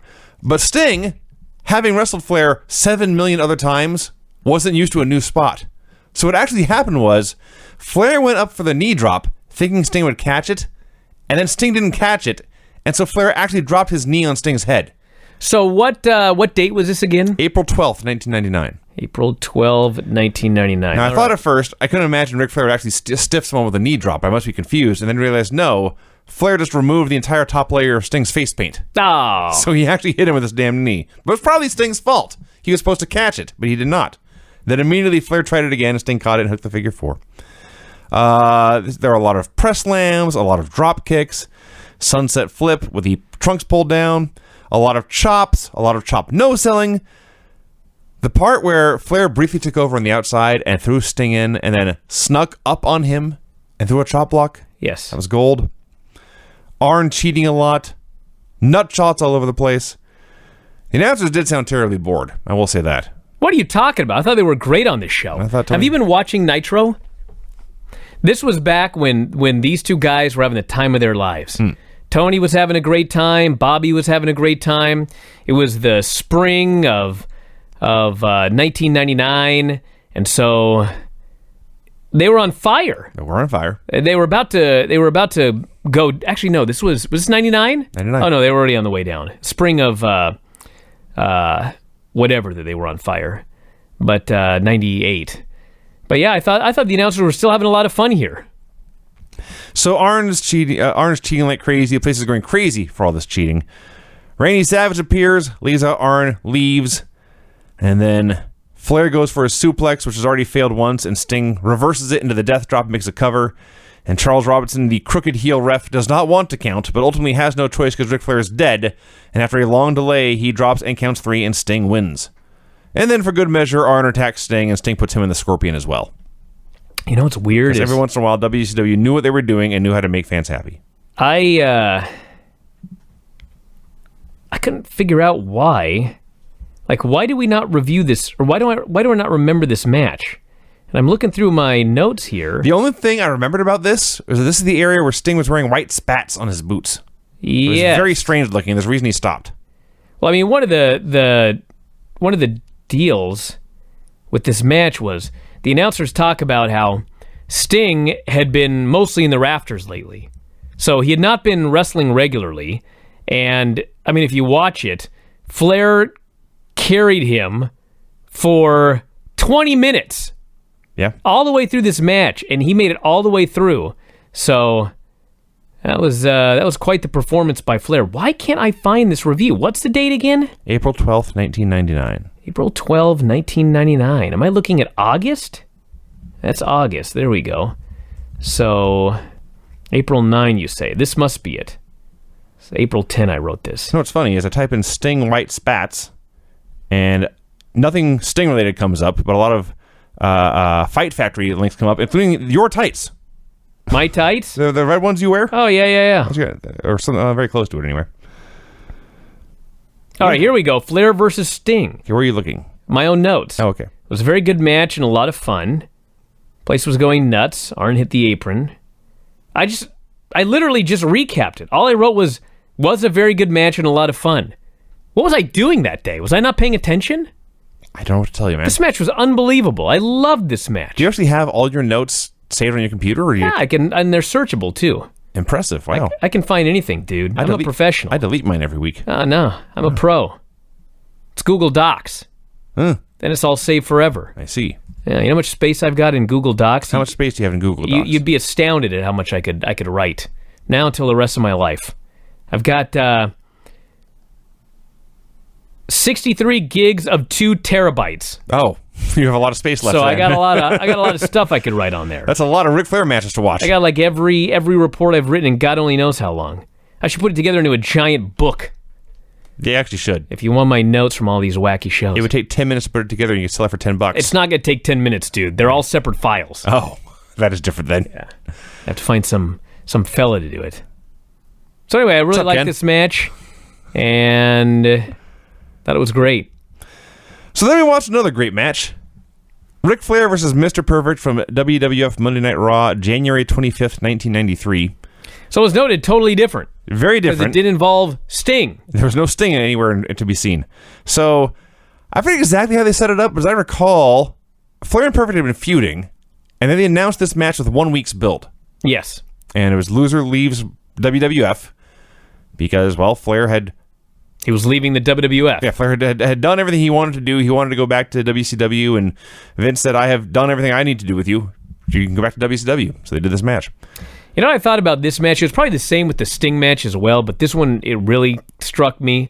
I think this entire match, start to finish, was called In the Ring. Oh, I'm sure. I don't think they had one spot other than the finish from watching it. Because And even the finish was, do your finish. yeah, I mean, there was no like in the Sting match, in a Flair match, Flair will grab something and give it back 90 times. Mm-hmm. And then finally there will be the spot where he gets some sort of heat, okay? And if you watch enough Flair matches, it's not always like sometimes I'll watch a Flair match and I'll figure, well, this must be the heat. But then he gives it right back again. Yes. And literally in the Flair-Sting match, it wasn't until finally Sting went for a Stinger splash, Arn pulled Flair out of the way, and Sting hit the post and tumbled outside. That was the actual heat. And honest to God, the heat lasted like 10 seconds in a 20-minute match, and then Sting was back on offense again. The heat is usually 1 figure 4, which gets reversed halfway through anyway. Yes. Yeah. So in this match, there really was no spot where Flair got the heat. They just went back and forth, and Perfect had 80% of the match. I disagree with you. I think there was a very clear heat spot, because I noted and talked about it, but I think the thing is the match was like a half hour long. So 20 minutes later, you may have forgotten it, but Flair sells and sells and sells and sells and sells and sells. For like 10 minutes, he's selling for about 9.5 of them. And then he reverses a whip into the corner, and Mr. Perfect takes a horrifying bump. That's right. Into the it corner. Comes up bloody. And he actually does.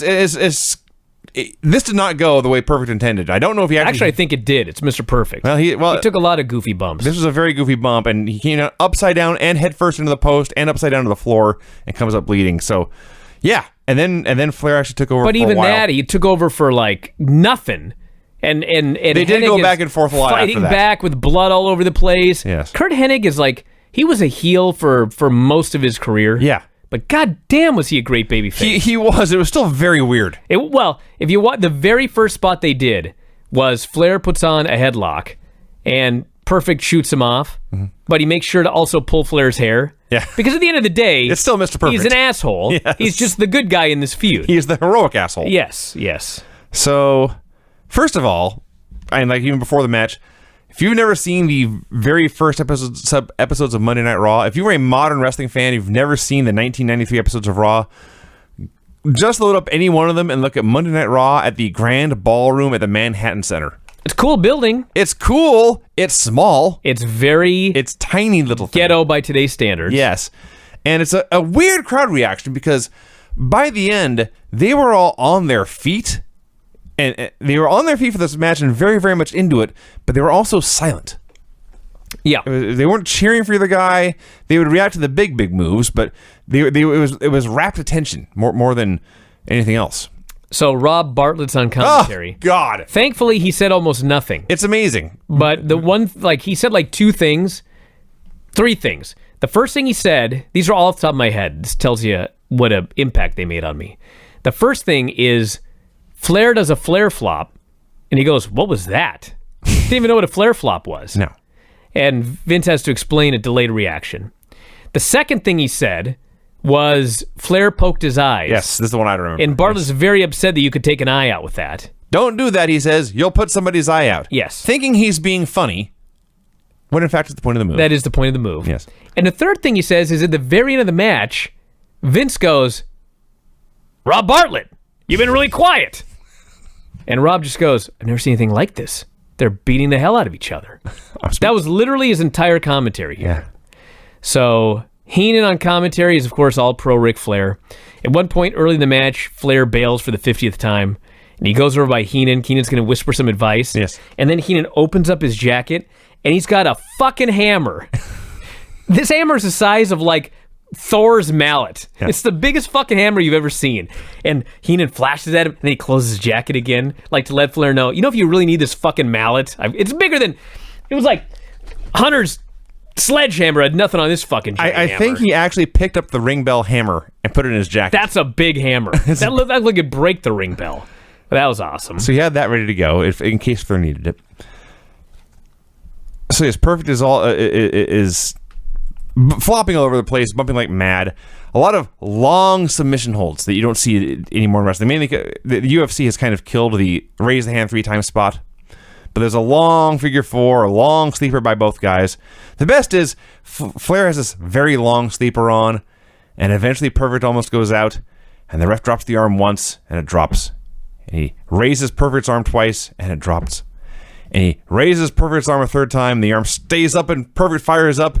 And Heenan's going crazy, screaming, "That's a lousy rule! It should be twice you raise a man's hand." I did love that. Which is both funny, but also true. There's a reason there's no 3-arm dropping rule in UFC. So Flair has this long figure 4 spot on, and Heenan's screaming and maybe literally crying, losing his mind, and Vince screams at him, "Relax, you're getting everyone upset." We don't want that. We don't want that. No. The match is very long. It goes through 2 commercial breaks. What was the botched spot that they did? I don't recall. There's one spot where, like, it looked like Perfect was going for a leapfrog, but they ran into each other and fell down. It was really weird. Yeah, that's probably what happened. I mean, I left to let Ken in. I was going to watch it. I see. And I left to let him in, and when I came back, it was already over. I see. I mean, when I thought about it later, I'd have to go back and watch. I shouldn't even comment, but I noticed it was messed up. But then when I watched the match a second time today, Flair was working over Perfect's leg, and I was wondering if maybe, like, Perfect went for a leapfrog and the story is that his leg gave out in the middle of the move. That was probably it. But it looked sloppy. It looked like they fucked something up. Now they're human. No, they're not. Ric Flair, you kidding me? So Flair uses a gimmick shot, takes over for a while, tries many pins with his feet on the ropes. And then you mentioned Sting was not in this match. But by the last few minutes, I'd almost disagree. Because it was just Mr. Perfect playing Sting. He no-sells some chops, hits a bunch of chops of his own, makes his big comeback. Place is going crazy now. Mr. Perfect showing babyface fire is so fucking bizarre. He was awesome. Pumping his fist and going the crazy. He's firing up. He's got blood coming down his face. Yes.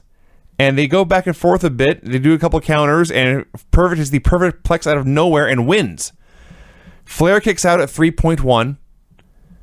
Bobby Heenan is losing his mind, insisting the shoulder was up before that. He's just going crazy and hog wild. He tears off his headset and goes screaming to the referee. And Vince is at peak. Vince McMahon says Bobby Heenan is besieged with apoplexy.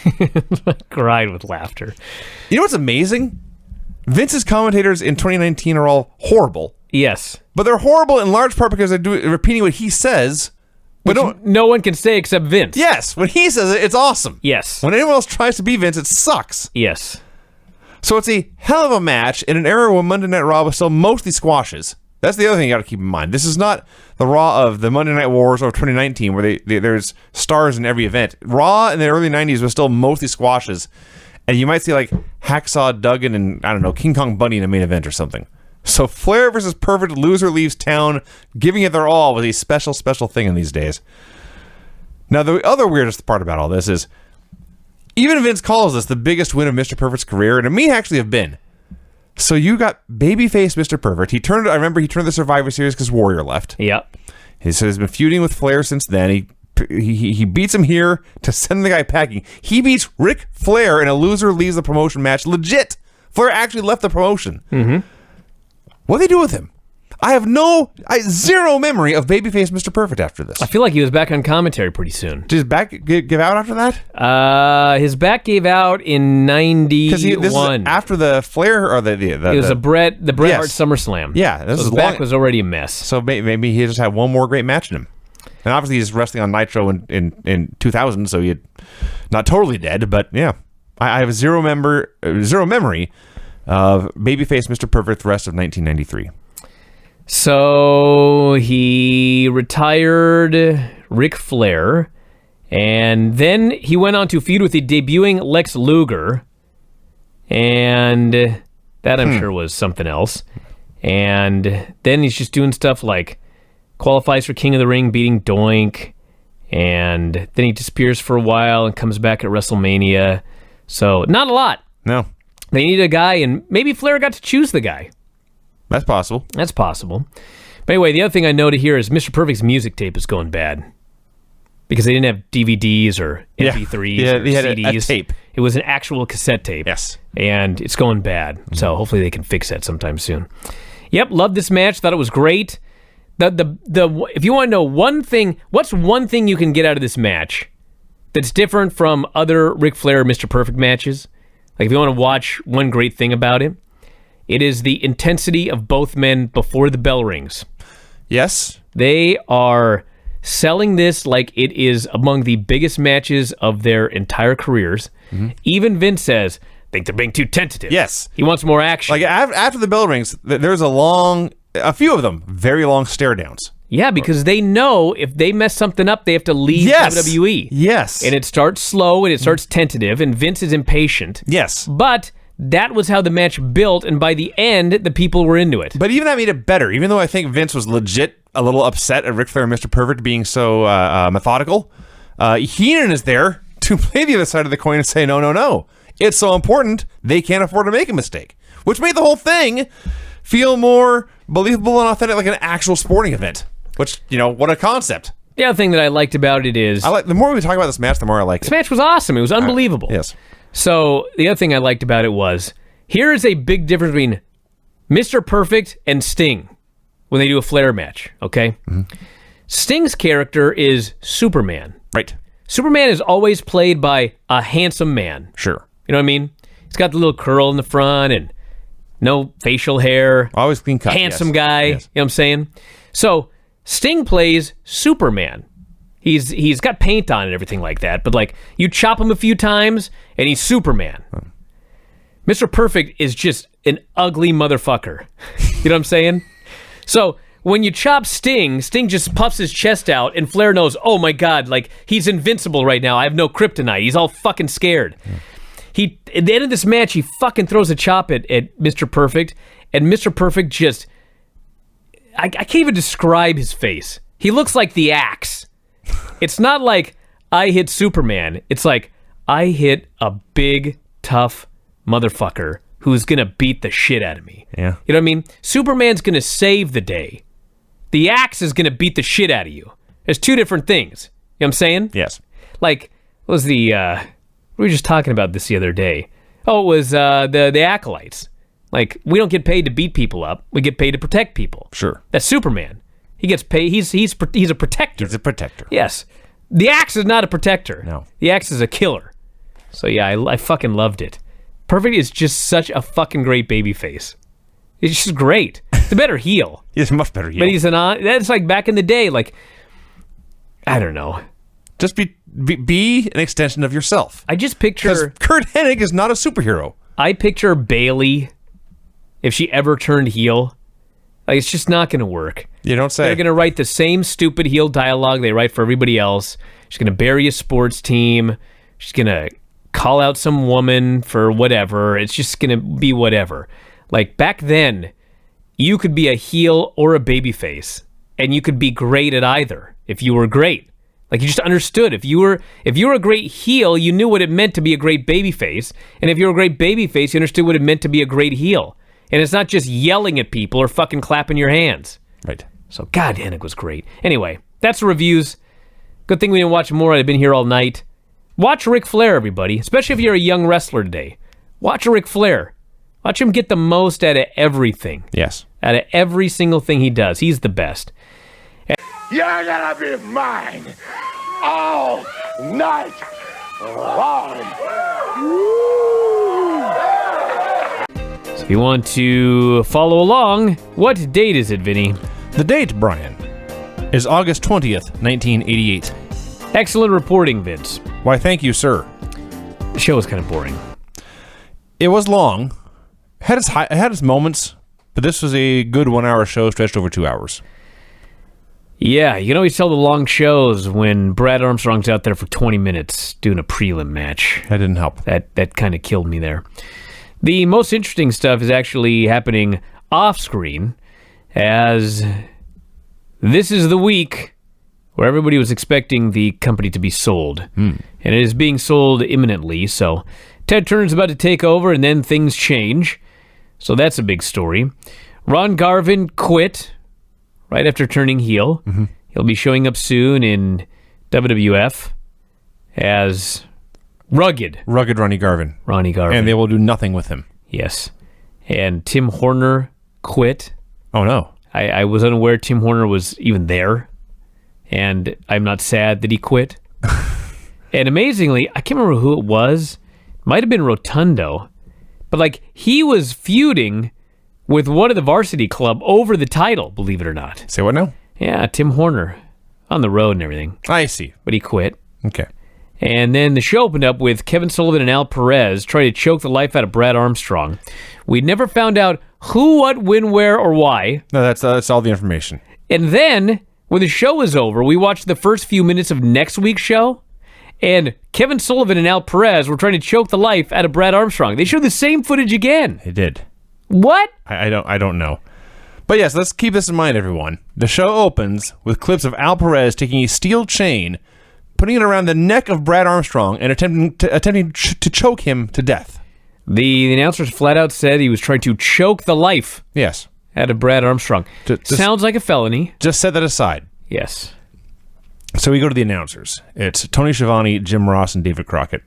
They promised there will be 2 title matches in the show. The Florida Championship will be on the line. Oh, prestigious. The TV Championship will be on the line. Also prestigious. We will have many special interviews with David Crockett. And then Jim Ross lists who's going to be on the show. And when I say who's on the show, he listed, I think, every single person in the show. People who were on the show last week. People on the show who were on the show years ago. He just going on and on and on. Al Perez, Ricky Morton, Nikita Koloff, Rick Steiner, Mike Rotunda, Kevin Sullivan, Ric Flair, Tully Blanchard. He's going on and on and on. But they were all on the show. They were. But if you watch Schiavone's standing there and he's got his mic. He's very professional and looking at the camera. And the longer Ross goes, Schiavone just does the slow burn. How long are you going? And finally he shut up. And oh, what a match we got when he shut up. Al Perez versus Jerry Price. Incredibly boring. Here's everything I wrote. Jerry Price is terrible. Al takes his time. Wins with spinning toe hold. I wrote incredibly boring spinning toe hold finish. We are both right. I wrote literally nothing more. It went way, way, way longer than it needed to be. I did note it's clearly a 2-hour show because of the length. Yep. Like, if this would have been the 38-minute show last week, this match would have been like 30 seconds, which would have been a massive improvement. Like, every time I start to like Al Perez, shit like this happens. Yes. That it's like, I can't handle it. So then we have David Crockett in one of his many special interviews talking to Gary Hart and Al Perez. Excellent. Here is his question. And it's a good one. Is it? I thought so. David Crockett says Al Perez has a lot of finesse. He's a very good finesse wrestler. But is he mean enough to face a man like Dusty Rhodes? That is an excellent question, Vinny. No, it's not, Brian. No, I'll tell you why it is. Okay. If this were WWE, David would have said, Al Perez, do you think that you can beat Dusty Rhodes? Okay. That's a stupid fucking question. Okay. But it is possible that you can be a great technical wrestler and have a lot of finesse and be very good at your job, but not be mean. And when you face a guy like Dusty Rhodes, who, if you recall, when he was a babyface as the Midnight Rider, he broke every goddamn rule in the book and was out there trying to fucking kill people. Yes. You need a goddamn mean streak. Okay, Brian, in a vacuum, this would be a perfectly fine question. Yes. And a valid query here in an interview. 5 minutes ago, I watched Al Perez take a chain and try to kill a man in front of an arena full of witnesses. Well, sure, yeah. I think Al's mean enough. Well, maybe there's no question in my mind that he is mean enough to face Dusty Rhodes. Maybe David hadn't seen that footage. Or Well, maybe, then- like me, he forgot all about it because it was Al Perez and it was so fucking boring. Regardless, it then leads to Gary Hart, one of the Stars of this show. bright lights of this show. Gary says fighting Dusty Rhodes is like fighting a Brahma bull, except after it throws you off, it comes back to stomping you some. Now, Al Perez is a young lion, but Dusty is a seasoned veteran with numerous injuries. All Al has to do is find that particular area that is not 100%. Now, if Al picks up 280, 300-pound Dusty Rhodes, if he hits that spinning slam of his, first of all, it would probably break the ring. But afterwards, if he hooked that toe hold, Dusty Rhodes is not the kind of man who would let himself be pinned or submit to alleviate the pain. So therefore, the leg must go.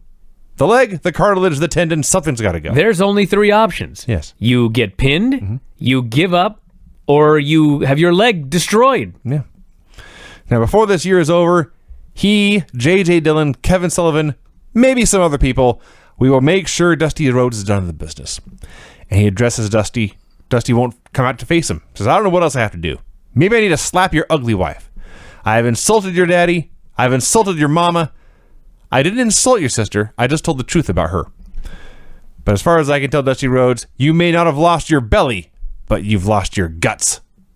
An incredible promo. Gary Hart is so fun. Hit every button, including calling Dusty fat.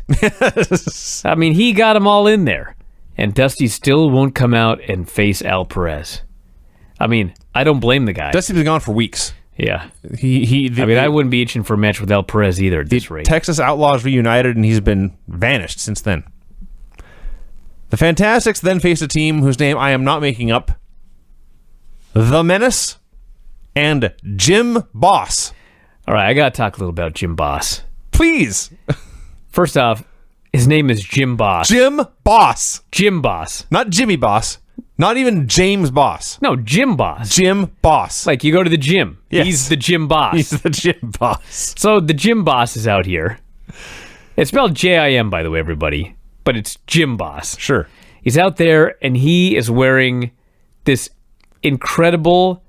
Like, Ric Flair used to pay like $5,000 legit for his robes. Yes. I mean, Jim Boss must have paid like every cent he ever made in wrestling for this golden, sparkling Sequined robe. gold robe. There's no way Jim Boss's pro wrestling career turned a profit. And by the way, Taking the expense of this robe. they show the names on the screen, and before the Fantastics come out, for like less than 1 second, we get a glimpse of Jim Boss. Everything that I talked about for 30, 40, 50, 60 seconds right there all stemmed from that split second that I saw He was on the screen. a glimpse of Jim Boss. About 4 frames. Yeah. You always hear about people that say, I saw Bigfoot. He ran across the road. I was in my car going 60. And then, they explain everything about this Bigfoot that they saw. Mm-hmm. And it's like, how the fuck would you possibly remember all that? This fucking creature ran out in front of your car in the middle of the night. You saw it for a split second. Now I understand. Yeah. I could talk about Jim Boss for the rest of my life, and I saw him for the merest of instances. Yes. He kind of looks a little bit like Brian Pillman from behind. He's got a pretty good physique. He's built. He's got the curly-haired mullet. He has the Pillman Brad Armstrong mullet. Yeah. Yep. He looks like a wrestler. He looks like a guy. Especially a 1980s jobber wrestler. And he's named Jim Boss. And he has a great name, Jim Boss, and a great robe. And then he takes his robe off. I'm not even there yet, Vinny. All right. I'm just talking about the split second that I saw him. All right. I just looked at this guy and I thought, who the fuck is Jim Boss? You know what I'm saying? Oh, yeah.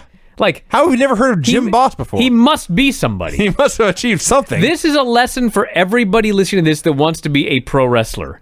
I saw this guy for a split second, and all I could think was, he must be somebody.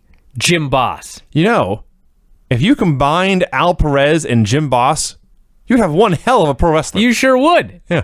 Now, I did a little research, and I still don't know who the fuck Jim Boss is, okay? Yeah. But I do know that he's around for a while. Okay, good. Because he has squash matches with, like, Elegante, who's ways away. Yeah, 3 years ago. So, like, 4 years. He must have improved because he fucking sucked. He was beyond horrible here. Oh, my God, he was terrible. I forgot how awful he was. I was so into his look and his gear that I forgot how badly he sucked until I looked over my notes here. My favorite moment on this show, and it's such a dumb thing to screw up. It's not like some of these other fuckers that just screw up everything, okay? Yeah. He's on his hands and knees, and Tommy Rogers walks up. Yeah. And he stomps on his fingers. And, of course, for those of you listening, I hate to break kayfabe, but it's fake. Right. You don't really step on the guy's He fingers. did not break his fingers with his foot. No. Jim Boss doesn't sell his fingers at all. We need to... It's not that he no-sold this. He anti-sold it. Yes. He didn't realize that Tommy had stomped on his fingers at all. No. So he didn't Which move. really is not his fault, but it was so funny. I mean, he didn't... I mean... It would be one thing if, like... I mean, clearly a man, he's in the ring doing a match with a guy, and that guy jumped and stomped really loud. That's indisputable. And to not move a single muscle... He didn't flinch, you know? No, he did nothing. And Tommy Rogers looks down at the fingers. He looks at the guy not selling, and he paused for a long time. Then he looks up, and he looks right at the referee. And they just look at each other for a second. And he looks down, he picks him up, and he just keeps going. They just kept going. Hey, you know, shit happens. Here's the story of this show, everybody. I thought I would have nothing to say about this show, but as we get going, I have plenty to say. The story of this show is the story of being a worker. And being a good worker or a bad worker, in my eyes. Okay? Sure. This is just my opinion. If Jim Cornette's listening and he disagrees, well, that's his opinion, okay? In my opinion, a large part of being a good worker is you must work to the level of your opponent. Sure. If your opponent is a fucking dipshit, don't do anything with them. You must idiot-proof the match so they have to do the absolute least possible so that you can try to get a match out of them and not have it be an embarrassment. And I hate to jump ahead, but everybody's favorite guy who was such a great worker, but he just didn't have the personality, Brad Armstrong, had the shittiest match ever that we're going to get to in a minute because he decided that he was going to run spots with somebody that fucking sucked. And so on this show, we have workers who are good workers because they work to the level of these idiots and they drag decent matches out of them. Then we have the guys that try to have a match with someone who is not capable of having a match, and their match gets fucked up, and they will invariably blame the other guy, when in reality, they should be blaming themselves. So anyway, it wasn't really Jim Boss's fault that this got fucked up. Tommy Rogers was trying to idiot-proof this. I'm going to stomp on the motherfucker's fingers. He just has to grab them. Yeah. Well, he managed to fuck that up somehow. He legit snuck up on the guy. Yes. And Jim Boss was looking exactly the wrong way. He was too light. He was too light. Yes. Shit happens. Sometimes when the guy's not looking at you, you got to hit him a little harder. Yeah. Yes. I remember once, Buddy and Richie were putting the boots to me. And I'm down on all fours, and here goes Richie to throw a boot at my head, and bang! Got me in the head. Oh, got me in the head. Oh, well, shit happens. Throws another kick, bang! Got me in the head. And I was like, man, he's having a rough night. Third kick, bang! Gets me in the head again. I'm like, okay, clearly I had done something wrong to Richie. I don't know what I did, but I pissed him off somehow. And it turns out, no, he just wanted to make sure I would sell them. So he kicked me in the back of the head. If he's light in the back of the head, I wouldn't know. You wouldn't know they were there. So it's fine. After the first time, you should have fucking turned around, you idiot. Man, I hadn't thought of that. Well, it's the first goddamn thing I think about. 15 years later, I figured it out. Yes. So I want to talk more about Jim Boss. Because, yes, he's got the mullet. I believe he even has sunglasses, and he's got the robe. It looks like a star. And then he removes his entrance gear. He is wearing mustard yellow tights with, like, beige knee pads and leopard print wraps under his knees, under his knee pads. A brilliant look. A brilliant look. He fucking sucked. They did this match. The Menace was hardly any better. The Menace was like a nobody guy who went out and bought a size quadruple XL singlet. So the straps are always falling down repeatedly. We've talked way longer about this match than it actually went. The Fantastics win with a standing rocket launcher. And Jim Ross notes, not a real stern test for these men. You know what that was a stern test for these men. No. David Crockett interviews Lex Luger. He asked a question about the mental contest with Ric Flair, and I don't know what Lex said. Lex was boring, had nothing to say. Well, you know what's funny about this, Vinny? Mm-hmm. I thought, man, this is fucking boring. Yeah. Can we get to this goddamn match already? Like, he just comes out every week and he talks about a future match, and I'm bored by it. Well, the answer is, sometimes we're right, sometimes we're wrong. They've been doing this match on the road, Yeah. and it was drawing very well. Okay. So, whatever you thought about the finish of that Baltimore match, how shitty it was, and how mad people were, They were so mad they paid Okay. to see it again in their town. Fair enough. So they did something right here. Good for them. Yeah. But yes, it was boring.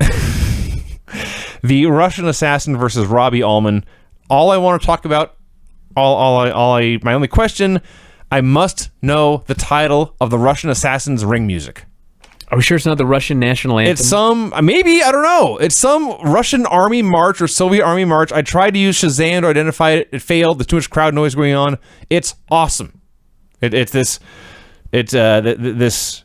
like Star Wars Darth Vader Imperial March kind of song, but I'm sure it's like Russian instead of from Star Wars. Good call, Vinny. Thank you.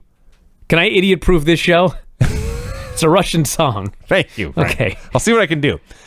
The match itself. Tony Schiavone says, if you want to see a classic mismatch, you got one. And I thought, you know what? I do like seeing classic mismatches, and I kind of miss them in wrestling. Oh, absolutely. So can we bring them back already? We need more mismatches for sure. Robbie Allman, there was a spot here where he was supposed to take a backdrop, and I think he thought he was taking a flapjack, and the assassin thought he was doing a backdrop, and it could have been a tragedy, but thank God the Russian assassin is really, really big and strong. Man, kept him up high in the air and flipped him over, and that was that. He won with the Russian guillotine. Paul Jones stomps the shit out of Allman on the outside with his cowboy boots, kicking him with the tip right to the head. Nice. Fucking Teddy Long turns around and catches him. Says, you gotta knock that off. And then Paul Jones throws the guy into the ring and whips him in the ass with a riding crop, all in front of the ref.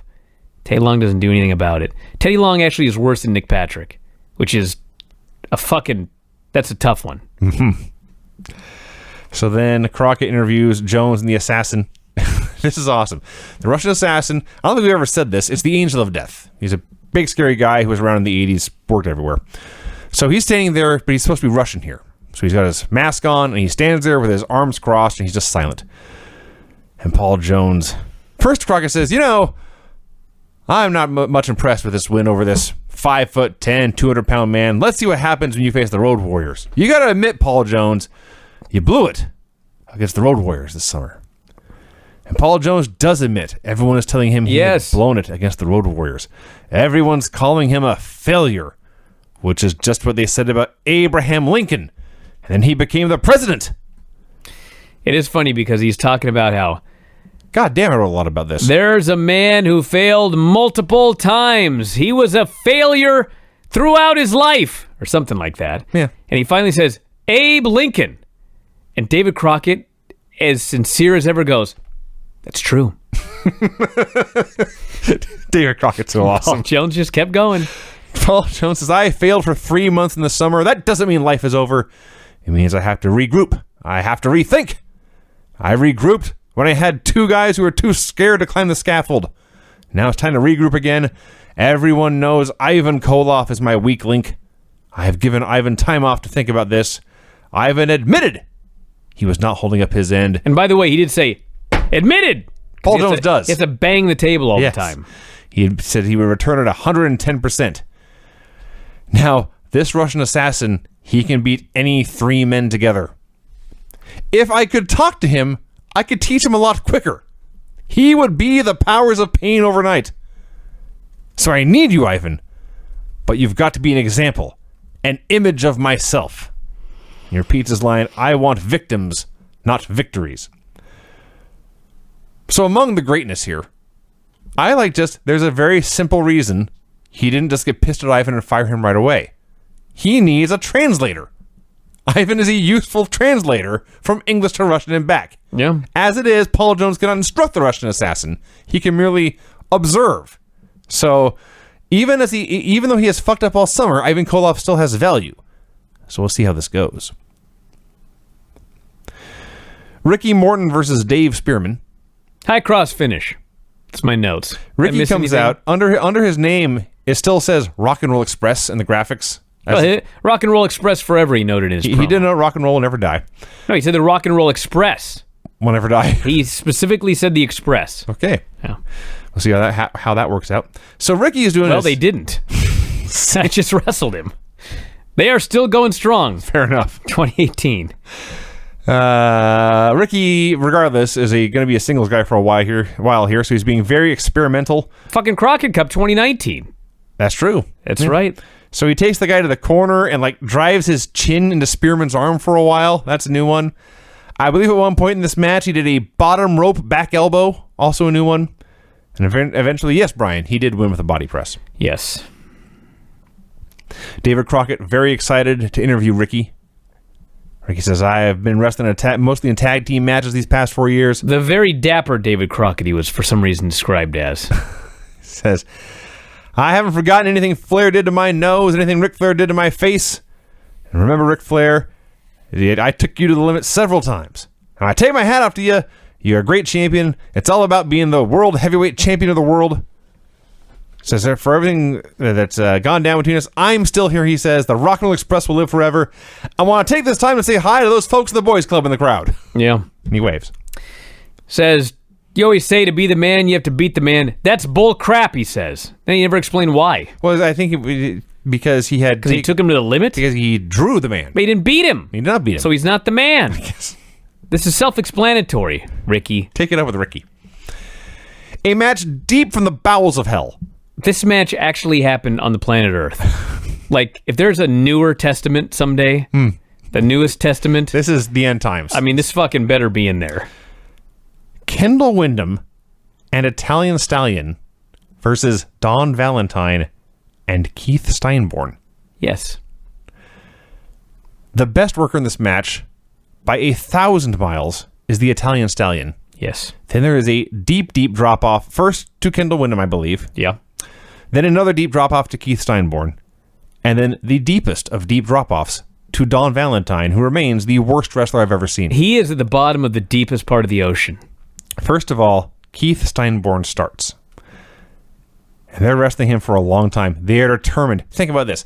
They want Keith Steinborn to stay in the ring so they don't have to work with Don Valentine. They keep Keith Steinborn in the ring forever and ever. And so it's boring because they're not very good and he's not very good. The only thing to talk about is how Kendall Windham is the skinniest fucker ever. Yeah, but you know what? The announcers just talk and talk about how he's put on weight, which I'm skeptical of. I'm looking at him like on his skinniest, Zack Sabre Jr. is Lex Luger compared to this guy. I'm not sure about that. At his skinniest, they were about the same here. I'm thinking this, and then Shivani tells me he's getting bigger and stronger than ever. Yeah, he is. They said was he transparent before? He had no definition. He was that skinny with no definition. Now he's kind of got a little definition. They said that he was putting on weight, and soon he would be among the best ever. Did say that? That didn't happen. His biggest drawback has been his lack of bulk. That's one of them. Then they say, you got to remember, folks, he doesn't have a lot of bulk, but he's a very young man. He'll get bigger. Okay, if that's true... Well, he did. I guess eventually, the Kendall Windham on the Nitro was bigger than this. Much bigger. That's true. But I mean, if you're telling me he's skinny because he's 20 years old, why isn't every college football player a skinny wimp? Well, Vinny, don't overthink this.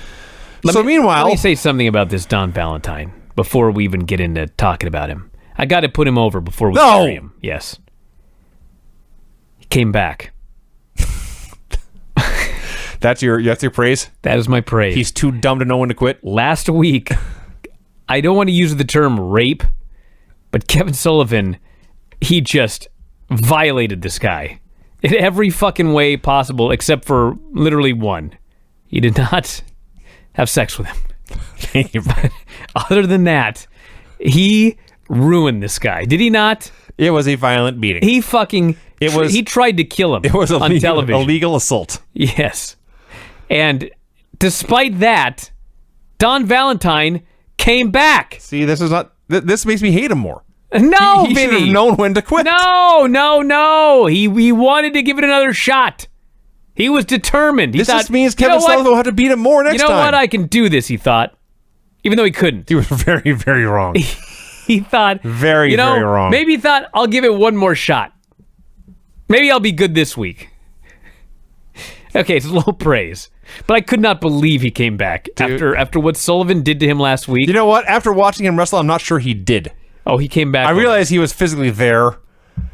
They keep Keith Steinborn in as long as they can. He is grotesque in his gear. Which one? Did we mention that last week? Which one? Fucking Valentine. Okay, he is.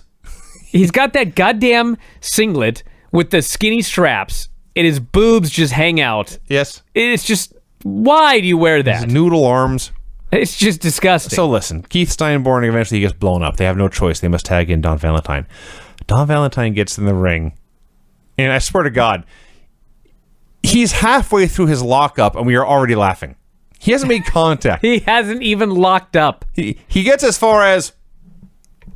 No, not even that, Vinny. He looks like the Mummy. He puts his hands up like this, like he's a T-Rex. Like they're bent. I'm not sure. Like he's going to sneak up on somebody or something. He looks and moves like the Mummy, but more slower. So they do what they can with him. It sucks. And here is the finish. They tag in Kendall. Kendall's finish is the middle rope bulldog. What could be easier? He comes flying off the ropes. He goes flying past Don Valentine's head. Don Valentine does not move. Time passes. Eventually, he slumps to the mat. Then Kendall goes to turn him over. And I'm honestly not sure whose fault this was. This may have been Kendall's fault. But all Kendall wants to do is like shoot the half and roll him over and pin him. And Kendall accidentally puts him in a sugar hold. Yeah. He's got his neck pinned forward like he's trying to crank it forward. He has to get up and let go and make a cover and pin him. One of the very worst 3-minute TV tag matches you'll ever see. And I listen, I'm positive. Just horrible. I'm positive Don Valentine's the worst wrestler I've ever seen. His first appearance was still the worst. Oh, I don't know.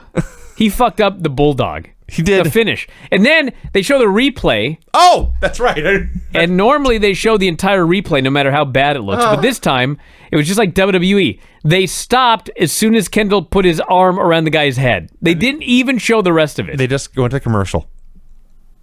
That was bad. He's the worst wrestler I've ever seen. I'm positive. I do get more convinced of that every week. I'm positive. I've never seen a worse pro wrestler. As the evidence piles up. Yes. And no evidence to the contrary, by the way. He's batting 1,000. No, and honest to God, I'm not sure anyone's close. That other geek. The gap between him and JC Wild. JC fucking Wild, like, he's worse than JC Wild. Oh, God, yes. Yeah. He's 100 times worse He than might JC be twice Wild. as bad, which is inconceivable. Who was the big guy they brought in to be a Russian who he vastly improved by the end of the summer? But I know what you're talking about, but no. he was way better than this guy. Nowhere close. No, but anyway. The spam slam of the week is the Doomsday Device. Mike Rotunda and Kevin Sullivan come out for a promo. I love this. So there's a moment where Mike Rotunda is supposed to be talking about how he has defended his belt at the Bash. Okay? Mm-hmm. So he starts out by saying, these stupid people in the crowd, they boo me, but I'm a Syracuse graduate. I'm smarter than all of them. I successfully defended my Bash. He realizes he said the wrong word. So he stops and he goes, what's that, you people? Listen to these people, David. What did I tell you? A bunch of idiots. Not like myself, a Syracuse graduate. So he's going to go back and start over again, hoping that you won't notice. And right before he starts to speak, fucking David Crockett goes, yeah, they're so annoying they cause you to forget what you're trying to say. It's like, if I were Mike Rotundo, I would have grabbed that motherfucker by the neck and twisted it around like a fucking chicken. All Rotunda does, he pauses and then he just says, maybe a little bit. And he goes on. Jesus. Oh, it was the awesome. anti-Gene Okerlund. Yes. I'm going to make sure that your interview is worse by the time I'm done with you. Make you look goofy as possible. So the point is, Rotunda finishes. He got through all those bashes. He still has his belt. He's going to keep it as long as he wants. Sullivan changes the subject to Dusty Rhodes. Says, yes, Dusty, you're going to go to the Hall of Fame, but we'll make sure you go to the Hall of Fame on a stretcher. Which, by the way, when Dusty went into the WWE Hall of Fame, he should have been shown up on a stretcher. Yeah. That would have been awesome. Storyline consistency. Yes. Says, Gary Hart's after you. J.J. Dillon's after you. Everyone who watched us in Florida knows I'll attack you in a bar. I'll attack you in a parking lot. You're not safe anywhere. Your head belongs to us. And he storms off. And Rotunda's about to leave. He stops and grabs the mic and says, that's right. And he leaves. The Varsity Club is great. Now, here's the other thing about this. Steiner is starting to get popular. He sure is. Which is the idea. That is why they kicked him out of that prior promo. So the fans wouldn't cheer him, and in fact would boo when they said they were keeping him in the back. He's in the doghouse where he belongs. So we have Rick Steiner versus Tony Suber for the prestigious Florida Heavyweight Championship. This match was beautiful. Tony Suber is the big black guy. He's bigger than Rick Steiner. Yeah, that got like a win, and then they never did anything with him afterwards. Yes. But he's not bad. No. And Rick Steiner gets in there, and I'm pretty sure this was the idea. I think Rick told Tony Suber, I'm going to take you down, and I want you to try and stop it. Yeah. Because that's what happened. he went for takedown after takedown, and Suber tried unsuccessfully to counter every takedown, and Rick fought and got every one. Basically, yeah. And then he suplexed him all over the place, pinned him with a belly-to-belly, and I could watch this match 1,000 times in succession and not get tired of it. The other great part about this is that Rick Steiner was wrestling for the most part, a clean match, but the Varsity Club was cheating more frequently than anyone since the heyday of Jimmy Valiant. They were interfering all the time. Steiner pushes Suber to the apron and takes the ref, or to the corner and takes the ref. Rotunda jumps on the apron and starts throwing and clubbing forearms. Kevin Sullivan is out on the outside trying to tie Suber's bootlace to the ropes. This did not work. They keep on interfering. They keep on wrestling. There were certainly points here where I'm 100% convinced you're right. They were. Rick said, I'll try to take you down, fight back, or try to take me down. I'll stop you. Yeah, because there was a legit athletic competition going on for a while. Loved it. And then yes, he did one big giant German suplex, and he actually hit an overhead belly to belly on this 300-pound monster because Rick Steiner's the scariest man in the entire company, and he wins. And so, for as much as Rotunda and Sullivan bully Steiner, he got the job done here. They shook his hand for a job well done. Yes, because they're still a unit. The Varsity Club is great. Crockett interviews Flair. A very significant interview with Ric Flair. We see every week doing a very significant interview. Yes. The other horsemen are there, but Flair did all the talking.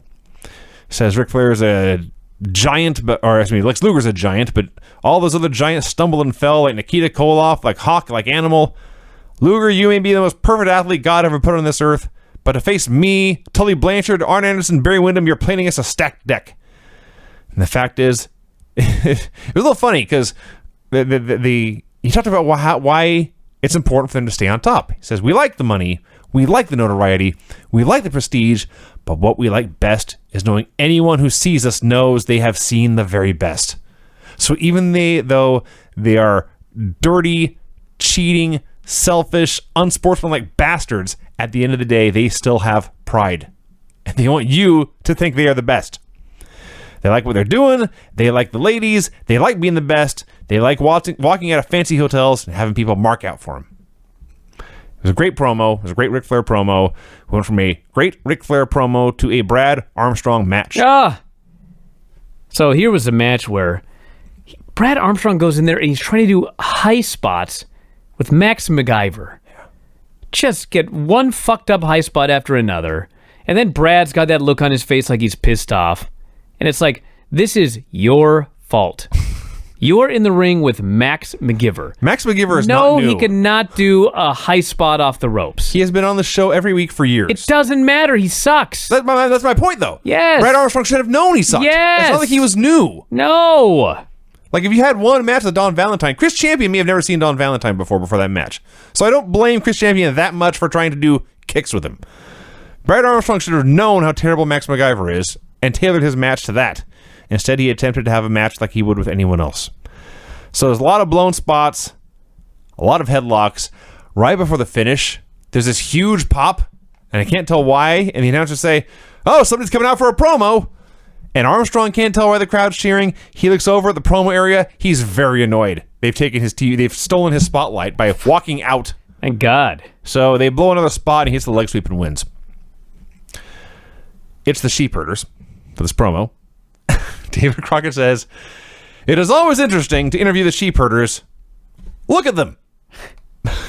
It was total insanity. It was awesome. They didn't come 12,000 miles for fun. They 12,000 bloody miles. 12,000 bloody miles to win the tag team titles. Yes. They know we've wrestled in 38 countries. Won titles in 37 of them. Want to know why they never have gotten a title shot. Can't believe the Midnights and their girl manager with the tennis racket. The goody Midnight Express. Have got a title shot before them. I was watching them do aerobics last week on Superstars. Yeah. What a fucking life. So they say, Jim Cornette's mother is the one who has all the money. She either bought those contracts or did something else to get them. Fighting words. Those are fighting words. Those are fighting words. The Midnight Express, after the break, came out to wrestle Bear Collie and the Black Shadow. I love how he used to be Big Bear Collie, but now he's just Bear Collie. I guess when he loses every week, he stopped being big. He's still big. I realize he's big. Why isn't he big anymore? Well, he's lowercase big. Lowercase b big. on. Before he was Big Bear Collie. Now he's just Bear Collie. So, a subtle thing here. The Midnight Express are the baby faces in this feud with the Four Horsemen. But it's still Stan and Bobby and Cornette, and they've been evil motherfuckers for years in this show. So, it's not like a light switched or a flip got switched and a switch got flipped. Cornette is undoubtedly still a heel. Cornette is still a heel. The Midnight Express are still bastards. They cheat like crazy. They're assholes. They no respect for their opponents. But here's the big difference. They are funny when they do it. So now you think, hey, Nah, kind of. these guys are dicks, but they're funny about it. Eaton's always been funny in these squash matches. I thought he took it up another level here. Well, here's what I got out of this match. This is why some of the people in the show were good workers, and then there's a guy like Bob Eaton who's an exceptional worker, okay? Mm-hmm. The good workers would take these shitty jobbers, and they wouldn't do anything complicated. They would dummy it down, idiot-proof the match, get through the match, it would be fine, okay, whatever, and they would go to the back. Mm. Bobby Eaton goes out there, and he wants to not only idiot-proof the match, but somehow also make it entertaining. Yes. Which he managed to do. Because he's Bobby Eaton. He turned around the Black Shadow's mask. He did spots with the guy where he couldn't see because his mask was turned around. Like, he did every trick in the book that was idiot-proof. All this guy has to do is have his mask turned around and stumble around. Yeah. Like, it's hard to fuck that up. Mm-hmm. Although, that other idiot Don Valentine could. Valentine could, but this guy managed to do it. So he found different ways to make the match fun and exciting, but also keep it completely simple and not fuck anything up. They come out, the music's playing, the match hasn't even begun yet. He walks across the ring and shakes hands with the Black Shadow and Bear Collie. And the bell rings, and Bear Collie wants to shake hands again. And Eaton is confused, but he shakes the man's hand 2 or 3 times, and then without letting go, punches him in the face. Yes. Cornette howls with laughter about what a jerk Bear Collie is. So we have the spot with the Black Shadow where he turns the Shadow's mask around, is punching him, takes him with his mask reversed out to the ring to do the punch into the microphone. Then he fixes the mask, so it's the eye holes are in the right way, and he points at Ross and says, "He did it." They get back to the ring, they do a bunch more stuff. Cornette on commentary says it's important to respect your elders, and J.J. Dillon is as elder as anyone I've ever seen. When he was in school, they didn't have history. Ooh. That was awesome. Arn Anderson says that when he was with Bobby Eaton, people thought Arn was with an ugly woman. Well, Arn's with an ugly woman every week, so it's a perfectly rational assumption. And anyway, usually Bobby was the one driving because Arn was throwing up in the back seat. He couldn't hold his liquor. Bobby Eaton does spots where he sits the Black Shadow in a chair and beats him up. Eventually, they hit the rocket launcher on the Black Shadow. They lay a U.S. title belt across his waist. They pin him. And Tony Schiavone laments, "This was a horrible display." Well, I must disagree.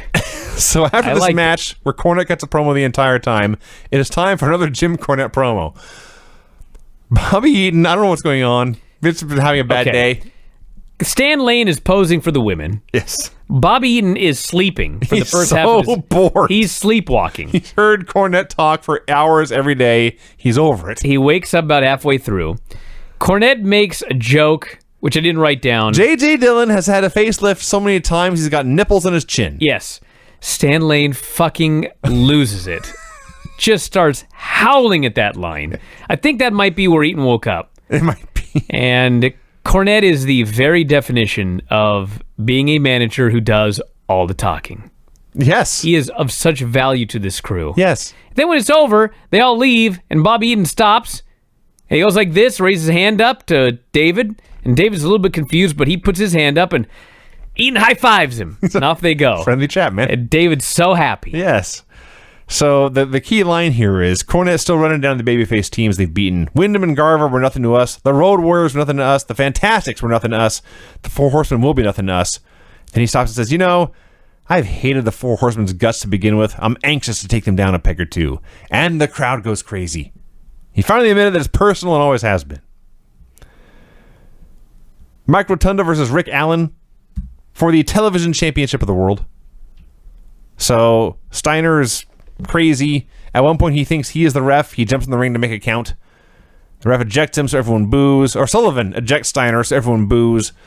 Rotunda wins with a double arm suplex, and then Steiner's back to celebrate. Yeah, at one point, Rick comes out and does a quick 3 count. Sullivan goes in and backstage. People boo, but he gets back in the ring anyway. And they're teasing this breakup too early. It does take a long time. Yeah, but it just feels like they just got together a little while ago, and they're already teasing it. Yeah. Realize it's not anytime soon, but still. Nikita Koloff versus Russ Tyler. Nikita's back in the red singlet this week.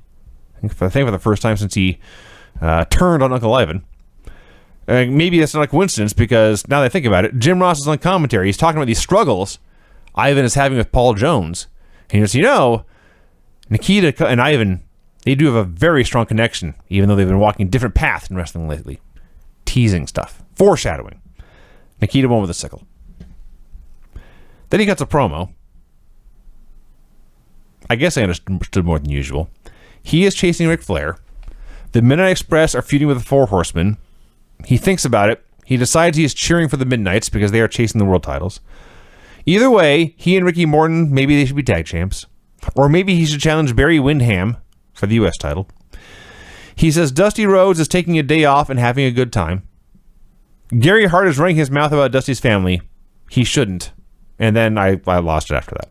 Nothing to write home about. Yeah.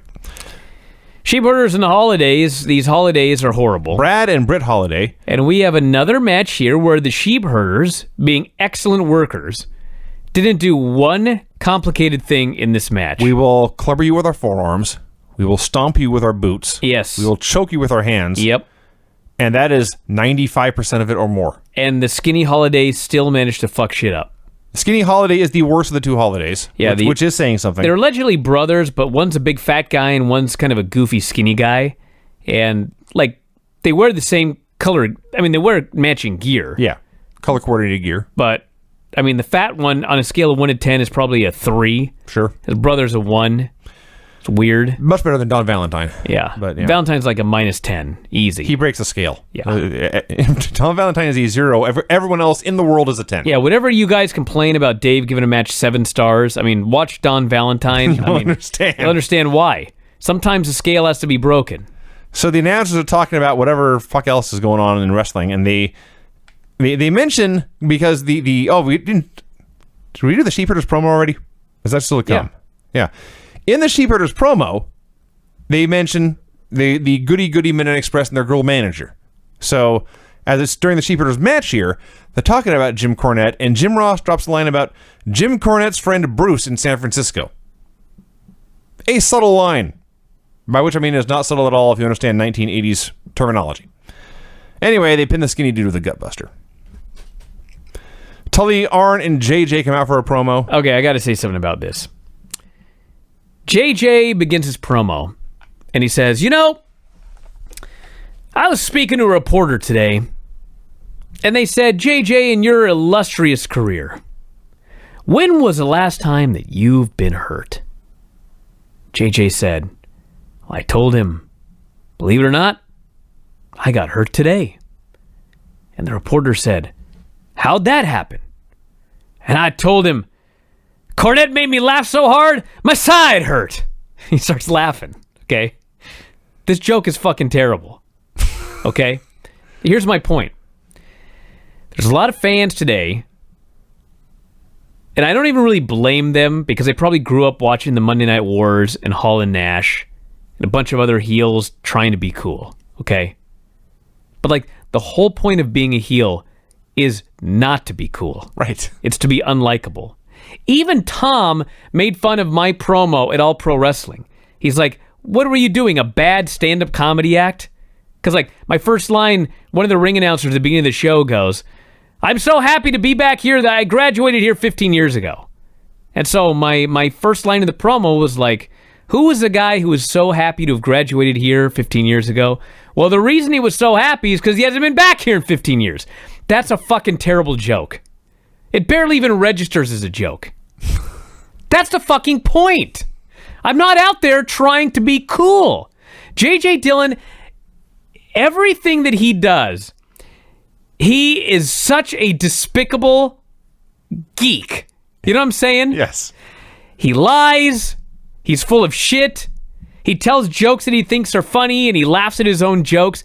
That's the fucking point of being a heel. The baby faces are the ones who are supposed to be cool. Right?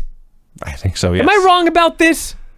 I just listened to this joke, and he was so proud of himself, and it was so bad, and I loved it. Well, what it leads into is when he says that he says, talking about how funny Jim Cornette is, and he says, the thing of it is, the Midnight Express are going to have to win the belts in the ring, not with one-liners, not with cute comments. We'll see how funny it is when Tully Blanchard hits that slingshot suplex, ha ha ha, or when Arn Anderson hits the gourd buster, ha ha ha. Things are going to change. I've had it with both of them, he says. He's such a cocky prick. And he always, in his promos, sets himself up for failure. Yes. It's great. But first I said I've had it with both of them. I'm not sure which of both of them is, but the other thing is, I mentioned earlier, as evil as the Midnight Express are, they are fun. Well, JJ Dillon doesn't like the Midnight Express, and he doesn't want there to be any fun. No. No fun, no jokes. So JJ is a clown, but Arn and Tully are not clowns, and they take this a different way. Tully talks for a bit. He kind of fumbled his lines a bit. I believe at one point he said, psychologize us. He's not long for this company. He talks about playing mind games. We don't care about Jim Cornette. JJ Dillon will take care of you anyway. And then Arn Anderson goes, and Arn was on fucking fire. 42 bashes, he says. The Four Horsemen went into 42 bashes as tag team champions. They came out of 42 bashes, still the world tag team champions. I saw the Midnight Express out here wasting precious interview time, talking about how cute Stan Lane is and all the great moves Bobby Eaton can do in the air. But this is a war, gentlemen, and wars are won and lost in the trenches, not in the air. We'll win a war. We'll win a wrestling match. Jim Cornette, you are not a variable in any of this, he says. You want to make this a comedy store? Do it on your own time. We are the class of the sport. We didn't do it by making a lot of wisecracks. All those teams that have come up against us, the Road Warriors, Rock and Roll Express, Sting and Nikita, they all came up short. We destroyed them. We'll destroy you too. And Tully, I guess, realizing he wasn't very good later, tries to save himself here. Stan Lane said he put his hands on these belts and said he wants big paydays. Well, the only way to get big paydays is to wrestle the Four Horsemen. And they walk off stage. I'm not sure who it was. One of them forgot his belt on the podium. Barry Windham versus Lee Ramsey. I did love the line where Tully's going off on Stan Lane about, you guys said you wanted larger paychecks, and Arn just screams, earn them! It was fantastic. That wasn't even Tully's point. No. But Arn had to throw that in there. Oh, it was great. Barry Windham versus Lee Ramsey. They were right up against the clock. Barry won with a lariat. JJ says Barry's the top technician in the sport. Barry says, I'm the top of my game. My tactics are at their best. The Claw is at its best. You would all better prepare to be beaten very soon. I want to throw in that Lee Ramsey was fine. It was a 30-second match. I know, but you didn't fuck anything up. Okay, you're on right. On this show, well, that's a 5. Touche. On a scale of 1 to 10. Good job, Lee Ramsey. Way to go. Excellent work. So yes, the show was too long, but it definitely had its talking points. That's for sure. Yes. So there you go, NWA World Championship Wrestling. So let's get funky like a monkey. Very little happened in the show. Actually, there was an angle in the very beginning, and that was it. Let's talk about how this show would be different if it were standard time. NWA World Championship Wrestling, August 27th, 1988. We open with that same clip of Al Perez and Kevin Sullivan attacking Brad Armstrong with a chain. So the announcers are running down this show. First, they tell us Paul Jones has a challenge for Ricky Morton. And then David Crockett, I don't know what he was trying to say, but he confuses himself so badly, he throws it to Jim Ross to try to save the segment, and Ross, being a total pro, takes over and starts going off about what's next, and then Crockett cuts him off. Well, he sort of said, there's going to be an interview with Jim Ross. Right, Jim Ross? I think you... I don't know. He was confused. I was confused. Jim Ross was going to interview himself. It's amazing. There are moments where this trio has just absolutely terrible chemistry. It's amazing. We are told, by the way... I feel like David Crockett when I was describing this change to daylight savings time. There's a lot of similarities. So what we'd have, by the way, is our days, the sun would go down later. Okay. But during the winter solstice, the sun would not come up until 8:45 a.m. Okay. Oh, that doesn't matter for us. No, But little children waiting out at the bus stop? Again, if it were up to me, we'd set the clocks back an hour every day. Kids would be going to school and the moon was out, and I don't care. I would sleep more. Wow. What a selfish prick. I am completely selfish. Okay. I only care about how this affects me in my life. All right, as long as we got that clear. Yes. Dusty Rhodes, by the way, has put Ronnie Garvin out of wrestling for 4 to 6 months. So, That was a very casual announcement. Ronnie has quit, Yes. and I actually don't know if he goes to the AWA first or if he just goes straight to WWF. I don't remember him going to the AWA at all. But quite frankly, the assumption was he was going to AWA. Huh. I think he may have just gone to the WWF. But the point is, he's not out 4 to 6 months. No. So Dusty decided he just had to make up a bullshit story, which will be proven to be bullshit very soon. Very soon. Yeah, it was weird. So that's such a weird way. When the Why not just say he's a coward? Yeah. Why not just say Dusty beat him up and he tucked his tail and left the territory? That's what they did like 2 months ago when the Powers of Pain quit. Yep. And it worked. Instead, they were too cowardly to get up on that scaffold. Instead, they claim he's been beaten up so bad he'll be out 4 to 6 months, but he's going to be back earlier, which makes Dusty look weak. Yes. This is very weird. Very odd. And then they also say, also Bobby Eaton met some very serious misfortune recently at the hands of the Four Horsemen. A lot of announcements here in this opening tease, I guess. That's what they do. They announce things. Nikita Koloff and Ricky Morton versus Max MacGyver and Jerry Price. So I don't know if I mentioned this last week, but Nikita's back to the red singlet he wore when he was the big, scary, evil Russian Nightmare. He's still a very large, muscular man, but he's nowhere near as big. And the singlet is too big for him now. But he's put it back on. You know what I noticed in this match was, at one point, Koloff was actually a really good drop kick. Mm-hmm. And then, Ricky got in, and I guess he wanted to show him up and throw a drop kick of his own, but Koloff actually threw a better drop kick. Yeah. And then I'm watching it, and Jim Ross is talking about how Nikita used to be a very one-dimensional athlete. He relied very, very heavily on that sickle, which was a great move, mind you. But it's good to expand your palate or whatever. Yeah. So as he's talking, I thought, well, fuck, they can both do a drop kick. They should just continue on with the Rock and Roll Express double drop kick finish. And what did the finish end up being, ironically? The fucking Russian sickle that Ross spent the entire match burying. That was bizarre. He said it was a very good move, mind you. It was a very good move, that's true, but... He didn't say, well, it was first of all funny, they did, because I guess Ricky just couldn't just do a sickle. They had to do this convoluted move where Ricky whipped the guy into the ropes, then ducked again, and finally Nikita hit him. And even Ross is like, we could all see this coming a mile away. Yeah, because the guy had to run 3 times. Yes, as Nikita's just standing in the corner. We all know what's going to happen. So yes, the story is Nikita has been a one-dimensional power wrestler his entire career. Now he has teamed up with Ricky Morton, and Ricky is turning him into a mat wrestler. I'm still not sure why that jobber had to run so many times. It was Nikita was there, and it was all ready to go, but then he just waited. So the jobber had to run, and then duck, and then run, and then get hit with the sickle. Yeah, the spot is Ricky whips the guy in, and at this point Nikita's basically behind Ricky. Yes. So if Ricky does one drop down, the jobber will jump over him, and then Nikita will hit him. Yes. And that would be fine. But no. Instead, he has to jump over Ricky 2 or 3 times. He jumped over him, and then he hit the ropes, then he's running back, and Ricky just got out of the way, and he hit the ropes, and then he got sickled. He just got out of the way. Immediately when it's over, Jim Ross says, I did not see one example of their double-team maneuvering having any... He said something like, everything they did came off perfectly. Yes. And I was like, except the fucking finish I just watched with my own 2 eyes. So then they do this promo. Now, I don't know this for sure, but I get the impression that neither Nikita nor Ricky actually wants to be in this team. The first time they were together, Ricky immediately, he was out there by himself, and they asked him about this team, and he tried to blow off the team and try to put himself in position for a singles match until Nikita came up and said, no, we're a team. So now they're out there for this promo. Nikita, at some point, just starts grunting unintelligibly. I have no idea what he was trying to say. I have no idea what language he was imitating. I don't know what he was saying. Ricky ignores any tag team situation going on. Says that Paul Jones is trying to use him as a guinea pig to prove Ivan Koloff is still tough. But he's going to prove he's not no guinea pig. He's not no stepping stone. And then Nikita says, everyone take a look at Ricky Morton. And Nikita does one of these. And Nikita says, now look at me. And he does a big giant flex. And though he is much smaller than he used to be, he's still much bigger than Ricky. So it came off like he's trying to say, Ricky is a skinny guy with a mullet. I am a big, scary Russian.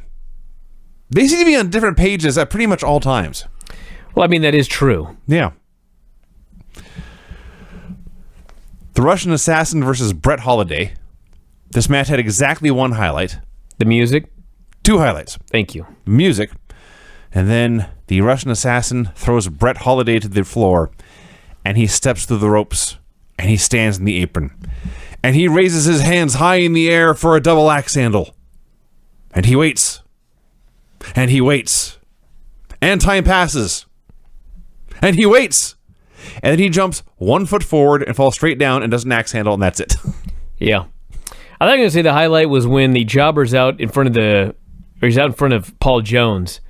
And Paul Jones rears back and he just boots him right in the stomach with his fucking pointy cowboy boot. And Teddy Long is standing right there looking at him. And Teddy goes, "Knock it off." And I'm like, he fucking kicked him in the stomach with a pointy cowboy boot.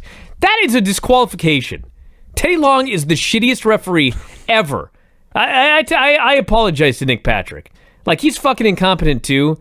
But as I watch these shows, Teddy Long will let anything go. So this match went forever. The Russian Assassin is neither skilled nor nor has enough star power to carry a match as long as this went. And God knows Brett Holiday. This was when I knew it was a 90-minute show. Yeah. God knows Brett Holiday is not going to be making up the difference. Eventually, the Assassin wins with a Russian guillotine. So then Crockett goes to interview Paul Jones. I got to start this one. May I just do his very first line? No, I got to, because that's the whole point of this. All right. David Crockett says, "Paul, you've had a bad summer." Yes. Okay. I bury the WWE generic announcing women all the time. You do. For asking such stupid fucking questions. And there were at least 2 instances on this show where he either made a stupid statement that he shouldn't have made or he asked a stupid question. But for some goddamn reason, it worked. And I the only thing that I can figure is that there was a sincerity to the way that he asked the question, where you believed that there was like a method to his madness. There was a reason he asked this question. It was a question designed, for example, in this case, to get Paul Jones to lose his shit, which is exactly what happened. So somehow it worked here, but it does not work in WWE where they generically spout out fucking dumb questions. And then, of course, they get buried by the wrestlers for asking dumb questions. Well, I will say this. It works here if you want to... It works better here, I'll say that, because it is believable. David Crockett, I believe, is dumb enough to ask a question like this. Yes. And then Paul Jones, I believe, was sincere in his reply. When the WWE backstage interviewer does it, it sounds like a fake scripted question, and without fail, the talent will respond with a fake scripted response. Not to mention, we also know that the Crockett family owns the promotion, whereas Kayla is just a random backstage person. So David can get away with this kind of questions? Kind of, yeah. It'd be like if Stephanie asked a stupid question. No one's going to beat up the boss's brother. No. So he also, and taking it a step farther than just insulting him by saying you've had a bad summer, he notes, when a baseball team has a bad year, they get rid of the manager. So why are you blaming Ivan Koloff instead of blaming yourself? So Paul Jones, of course, is all fired up now. He's been, to his face, insulted like this. I blame Ivan because he was in the ring. If I had been in the ring, I would have gotten rid of the Road Warriors. I have gotten cards and letters, hate mail from people I recognize, he said. They'd say Ivan is a superb athlete. But Ivan has to prove to the mother country of Russia, he still has what it takes. I want Ricky Morton not as a guinea pig, but as a piece of meat. So Ivan can prove himself. Ricky Morton's perfect. He's the all-American boy. He's the apple pie, the Chevrolet, and this and that. That's a quote.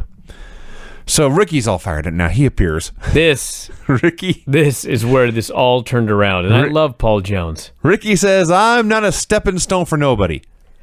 I'll take a chain match with Ivan Koloff. I'll take a match with you, Paul Jones. And he turns to the Russian Assassin, and I swear to the Lord above, we rewound it twice. This is what he actually said. Yes. I'll take you 6-foot ace. I can't even say it. I'll take you 6'8" piece of vegetable. You 6'8" piece of vegetable. You 6'8" piece of vegetable. Yes. So here's where it really gets great. Oh my God. Runs. First off, you have to understand that when Ricky Morton comes out, Paul Jones has just been talking trash. Mm-hmm. So Ricky Morton comes out, and Paul Jones, he absolutely shuts his mouth. Oh, yes. He backs up, so he's literally touching the giant vegetable, Yeah. the Russian assassin, and he somehow manages to curl up into his own skin. I don't even know how he did it. He's so great at being Paul Jones. He sinks down into himself, and he's like, oh, I can't even explain, because as we'll get to in a moment, as soon as Ricky leaves, he turns into a tough guy. Ricky runs his mouth for a bit, and he says his piece. He turns his back on the man and takes 2 steps. And as soon as he is off camera, speaking of switches being flipped, Paul Jones, throw that hat down, tear off that vest as dramatically as possible. And it's the perfect example of he wants the assassin to hold him back, but he doesn't want to step forward until he knows the assassin is holding him back. Well, what he does is, first he kind of cowers a little, like he becomes sheepish as Ricky is doing his promo. He does. He's quiet. He kind of makes himself small. He just backs up very close to his guy. And then Ricky leaves. And first he steps forward. He throws down his riding crop and his hat. Riding crop, yes. And then he tears off his jacket. And what he does is he spreads his arms wide and backs up so the Russian knows to hold him back. Yes.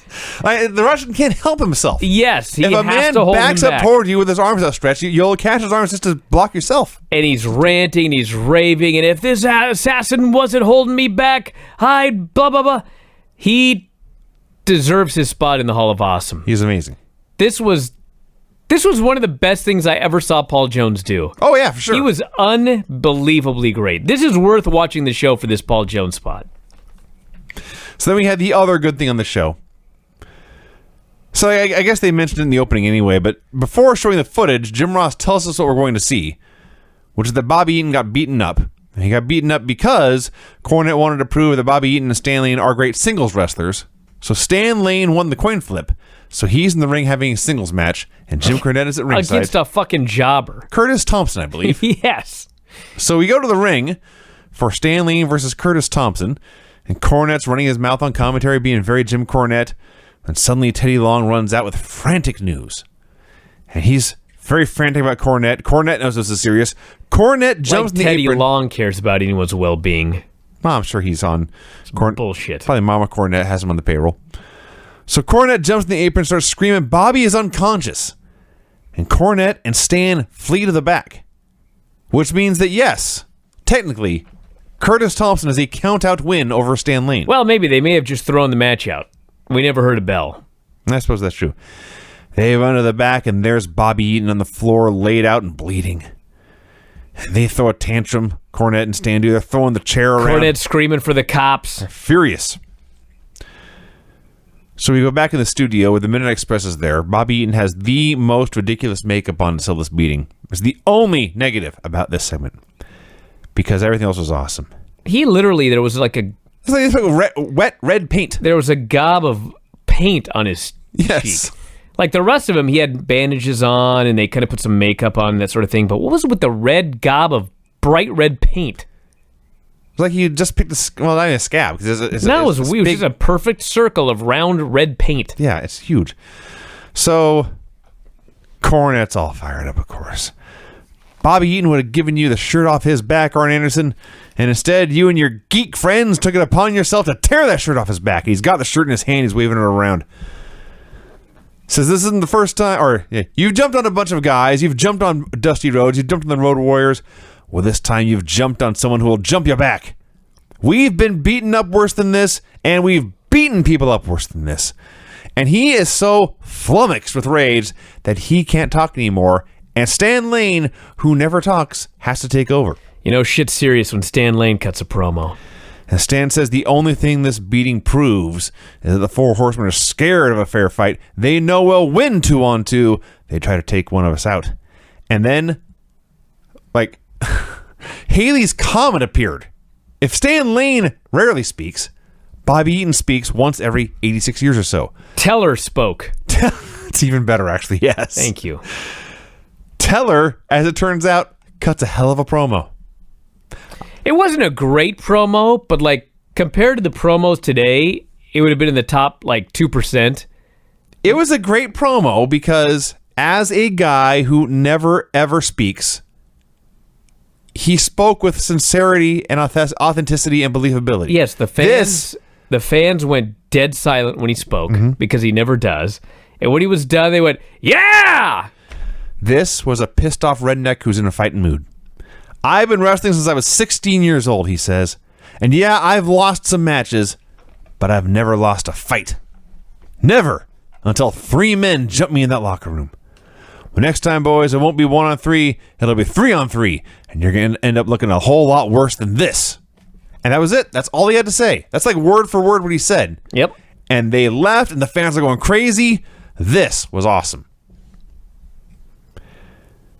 Rick Steiner versus Keith Steinborn for the Florida title, which still exists for some reason. Let me tell you something.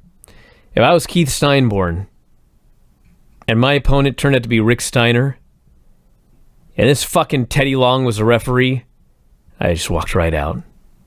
This Teddy Long lets anything go.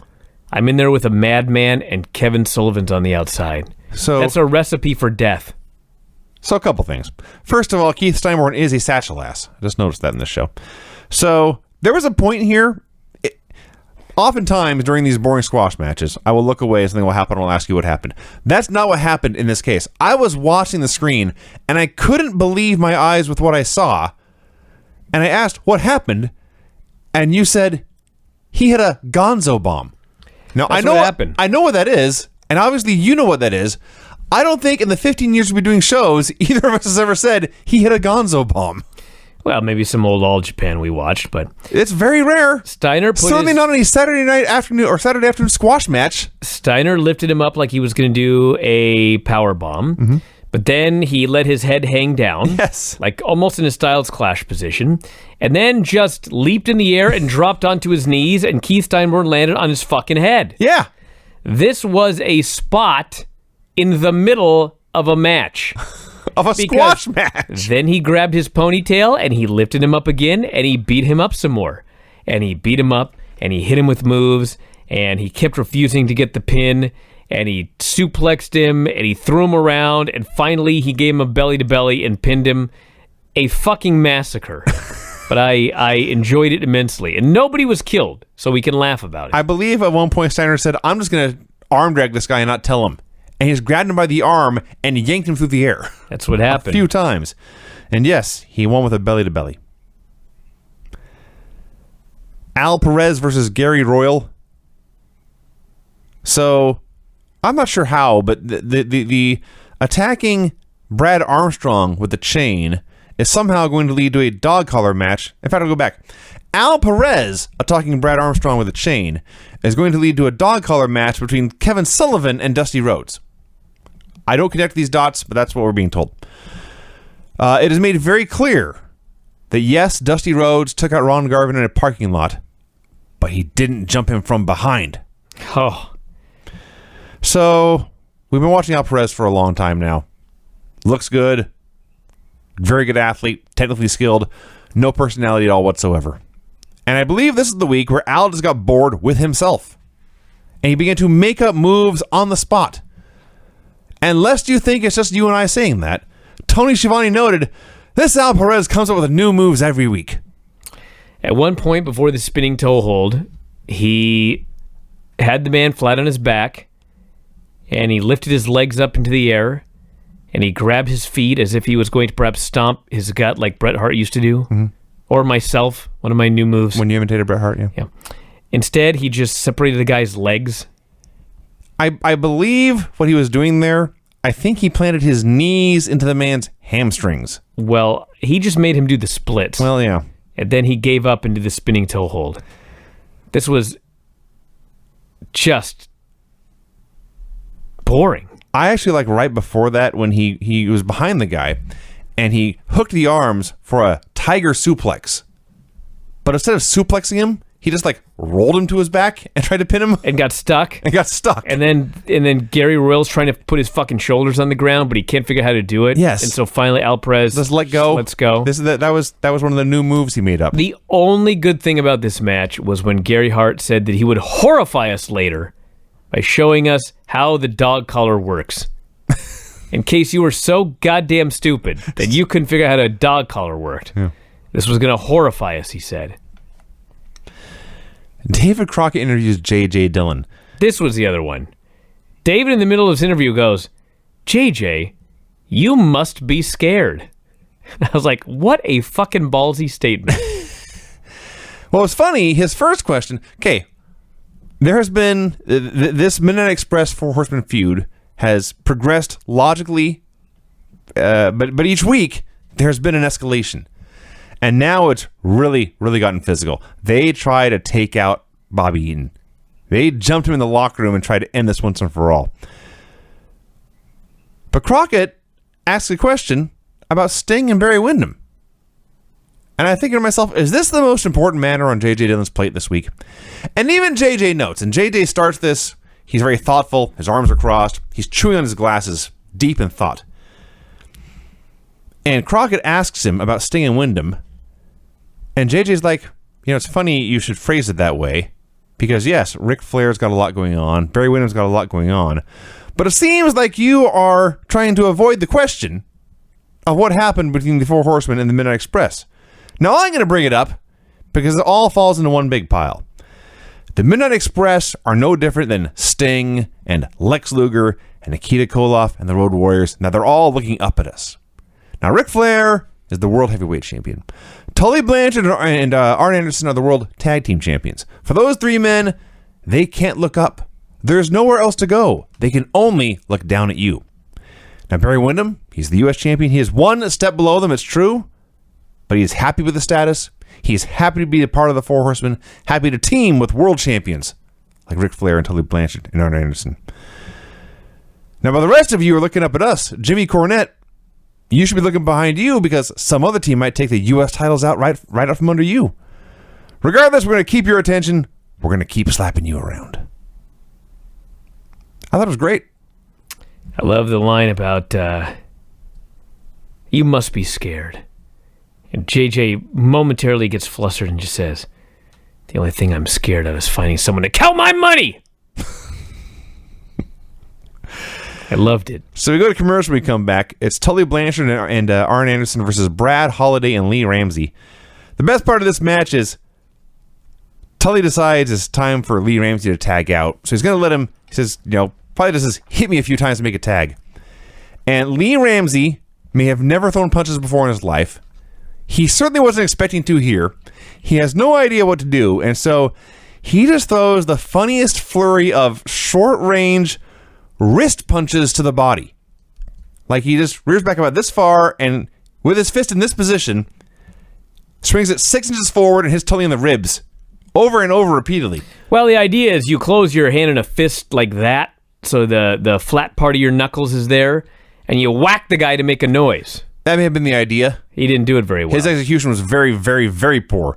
Why did he have an elbow pad around his left tricep? He had an elbow pad over his upper arm. Yeah, it was around his bicep tricep area. Well, you know what that's supposed to be doing, you idiot? Maybe it's making his triceps look bigger. I don't know. So they took time during this match to show a fan from Tokyo. Oh my God, this fan from Tokyo, they said is a huge wrestling fan. He came to America just to go to Atlanta to watch NWA on TBS. So tell us the story. He looked bored out of his fucking mind. And finally he sees the camera on him and he smiles, goes back to watching the thing. Yeah. I howled. That was the fan of the week, I guess. Tully eventually won with a slingshot suplex. So they go to commercial and they come back, and Tully is trying so hard to cut a promo. David Crockett won't shut up, and he won't get the hint. And every time Tully tries to cut in, Crockett just steamrolls on through. So finally, Tully, who is a pro, he just shuts up. He lets Crockett... Clearly, David's going to speak as long as he wants to. So he just lets David finish and completely ignores the question and says what he was going to say anyway. Now, the best part about this is, of course, they're heels. So, he claims that Bobby Eaton lied to the public. It's a lie. He says JJ was not there. It was myself and Arn. Yes. Okay, so first off, it was two of them. He's still not denying. To Tully, it was a fair 2-on-1 beating. Yes. 3-on-1 is unfair, okay? Don't you dare accuse us of taking unfair advantage. 2-on-1 is okay. We don't do 2-on-1. I can't remember the exact number, but like to be considered a serial killer, it's like you must kill 4 people. Okay. You kill 3 people, you're like a mass murderer or something like that. I forget the exact designation. Sure. That's in Tully's mind. If it's 3-on-1, that's despicable. That's cowardly. 2-on-1, that's okay. That's business. That's business. So then he claims JJ wasn't there, and it was just the two of us because Flair and Wyndham were in the ring. Which we know is not true. Yes, we were watching the match. That was not the match in the ring. So he's lying again right here. Unless there's another ring somewhere. He is accusing the man of lying by lying through his teeth about the man. Mm-hmm. This was fucking great. I like the where he says, I can't blame you too much because we were hitting you so hard and so fast, you probably thought it was 9 people. So Tully has been cutting this promo. He's not joking, but there's an air of I don't want to say comedy, but he's not quite taking this too seriously. He's lying his ass off the whole time. But they go to Arn, and Arn is taking this deadly serious. First thing he doesn't deny anything, but except when they say that the Horsemen tried to take Bobby out and they were scared. Bobby, he says, if we wanted to take you out, we would have taken you out. And your family keeps calling me. I'm tired of taking your collect calls. The thing is, he says, when you are a champion in a cutthroat sport like this, it's like cheating on your wife. If you're going to be accused of it, you might as well go on and doing it. So if people are saying the Horsemen like to double team guys, we'll double up on you. And after all, what did you expect, Bobby Eaton, when you came for our meal ticket? And he tells a story about how the Midnight Express are like two dumb dogs chasing a Mercedes down the street. 2 little dogs chasing that Mercedes, and they all want to catch that Mercedes till one day that Mercedes, I think he said it bumps the dogs into the ditch. Something. I thought he was going to say he was going to run those goddamn dogs over, Yeah. but instead they just bumped the dogs into the ditch, and those dogs realize they don't want any piece of that Mercedes. Those dogs should have been happy squatting on fire hydrants. I've never heard a guy cut a promo with a story like that when it was over, you were like, I'm terrified. Arn Anderson was great. This guy's in town. I'm getting out of town. You know what I'm not going to do? He told a story about dogs pissing on a fire hydrant. You know what I'm not going to do ever in my life is threaten Arn Anderson's meal ticket. Yeah. Don't mess with it, and it's not worth the trouble. Oh, God, Brad Armstrong and Gary Phelps. Bet that guy from Tokyo was thrilled about right now. Jesus Christ.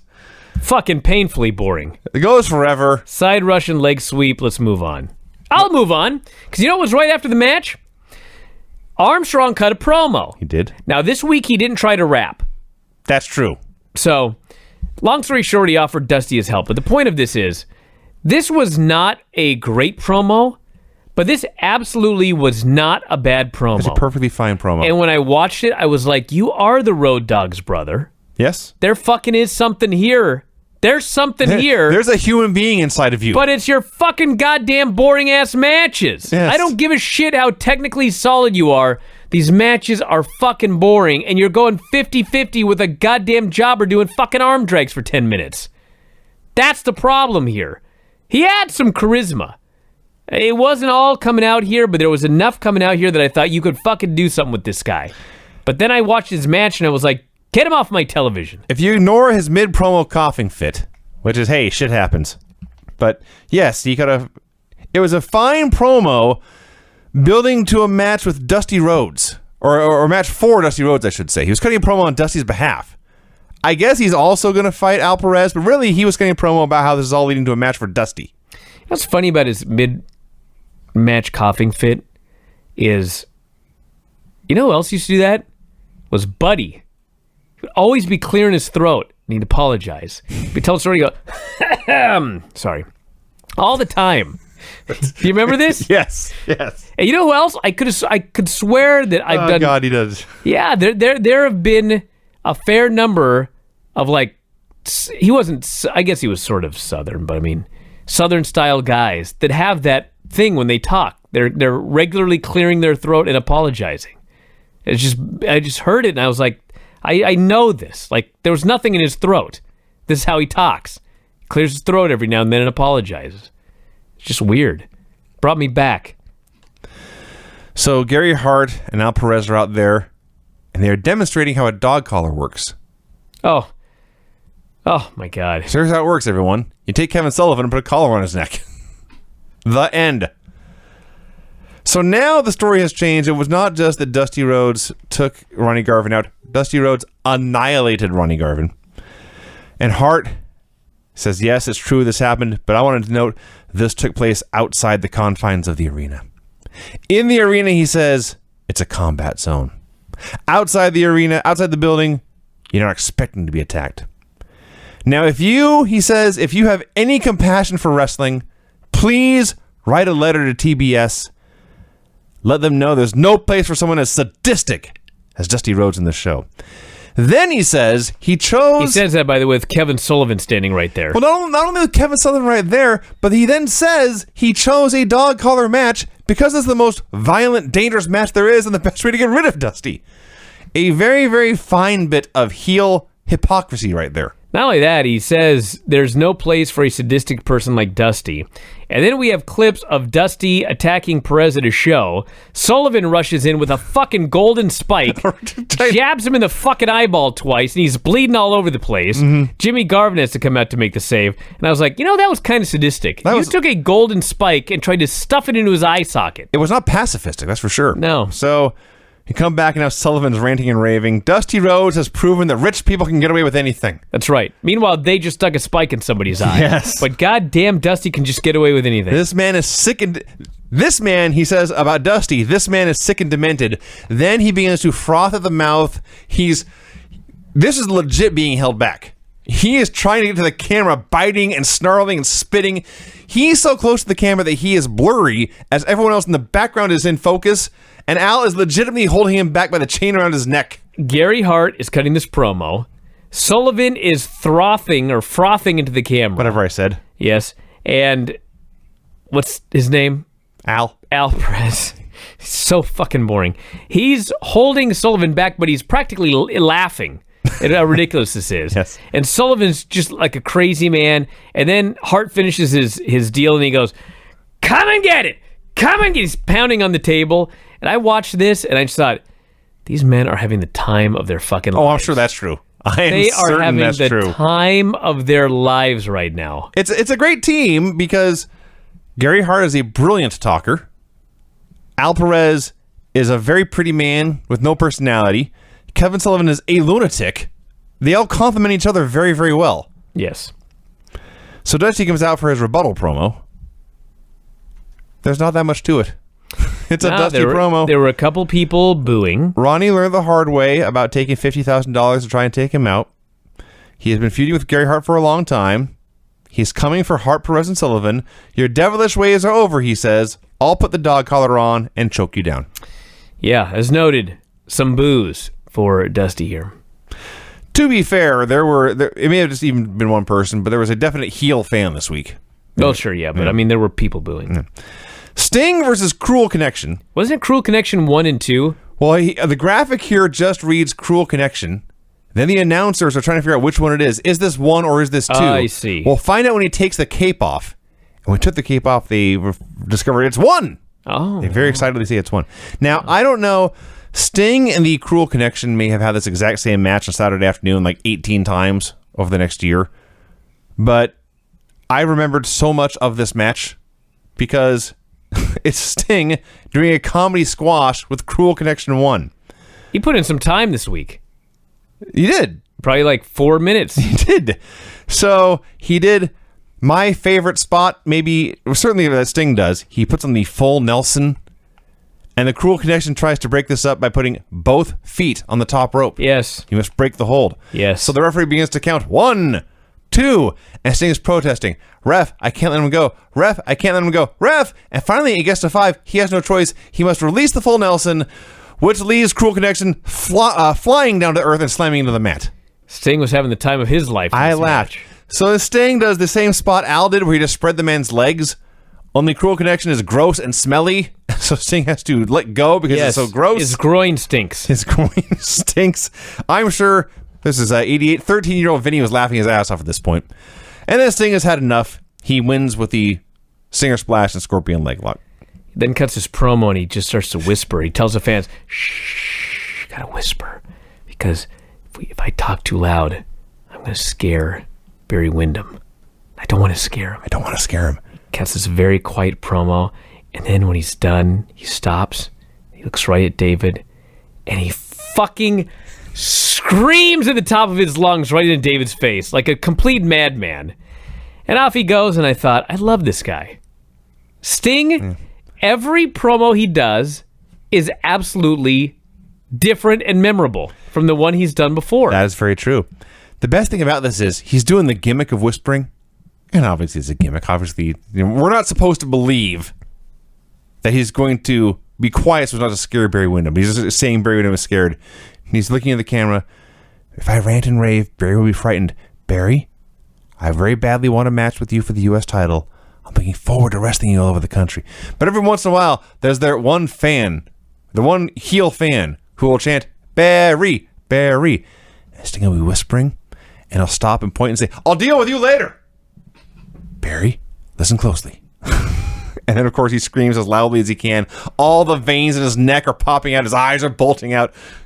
And David loved it. I loved it. He screamed at me. He went, ow, at me. What a great segment this was by Sting, the match and the promo. This was better than I remember going back over this now. Well, then we have a Lex promo. This was not bad, but he also got booed. He did get booed. He acknowledged it.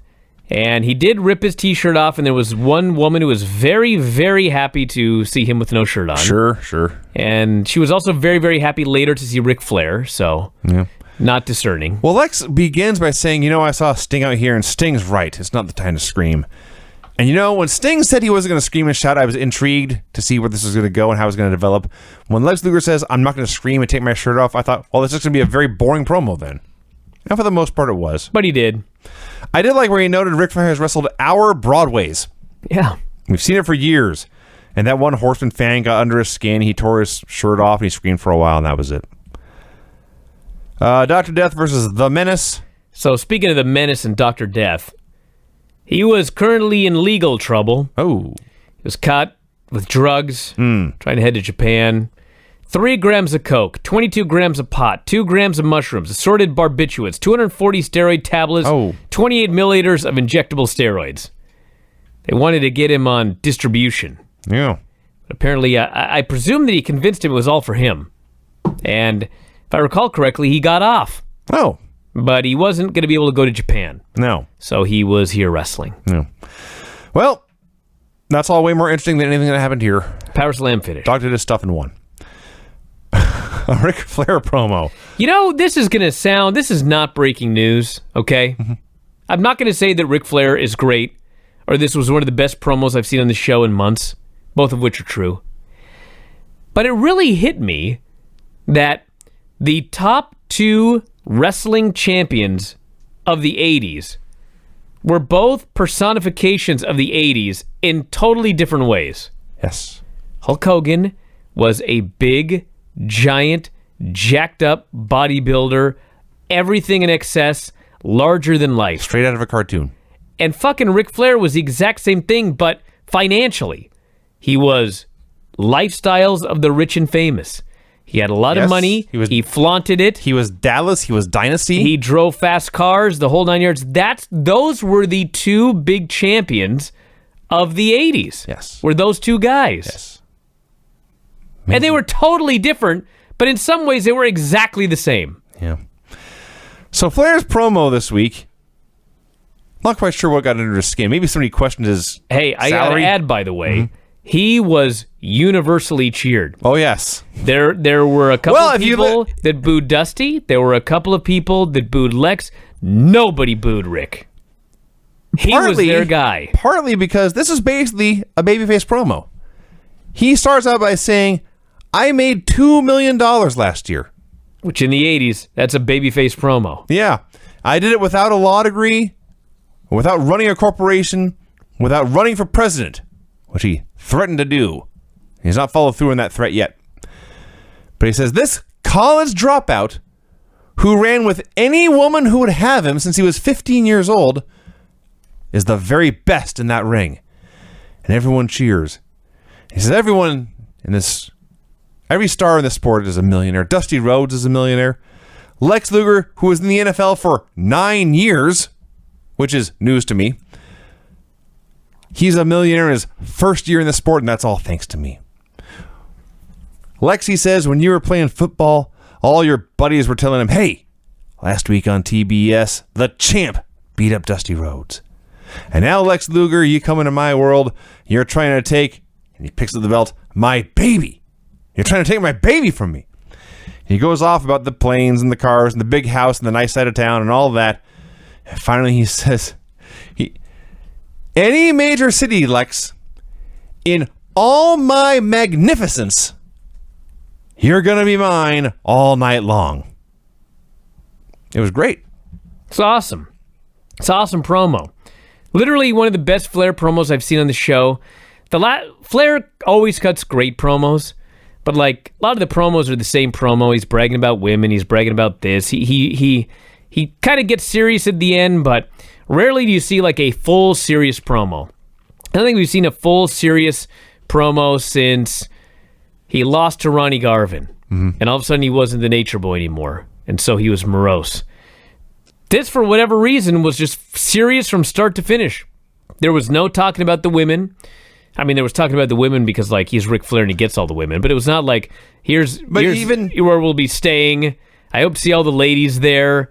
I mean, every reference to women was to him related to how great he was. And even then, his exact words were any woman who would have him. So usually he's out talking about how he only gets 10s. This week, there may have been some 3s and 4s in there if they were the one that would have him that week. There was, in his own way, this was Ric Flair showing a shade of humility, which is usually lacking from Ric Flair promos. Gorgeous Jimmy Garvin versus Agent Steel. The best thing to happen to Jim Ross of all of 1988 was a rookie in the NFL being an out-and-out Ric Flair mark.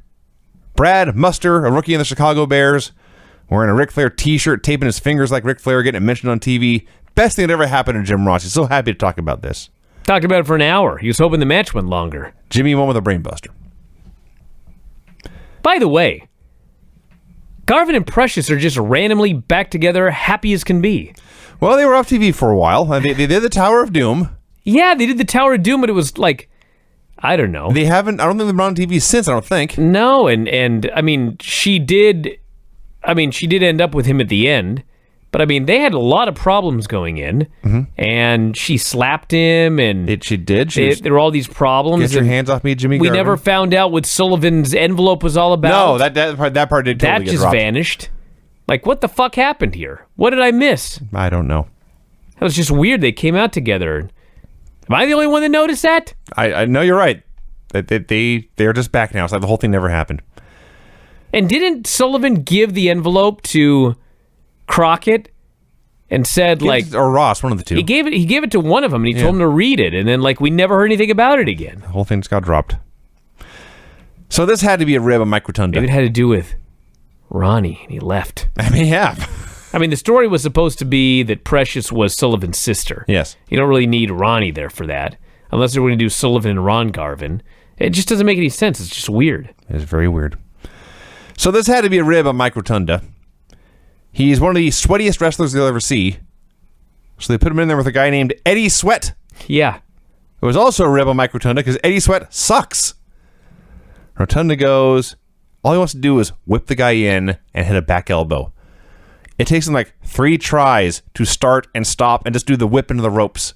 And when he finally gets it right, even in the middle of the whip, Rotunda is rolling his eyes at the camera. So now he's pissed off. And when you're pissed off with a jobber, what do? You throw him outside so Kevin Sullivan can kill him. Mission accomplished.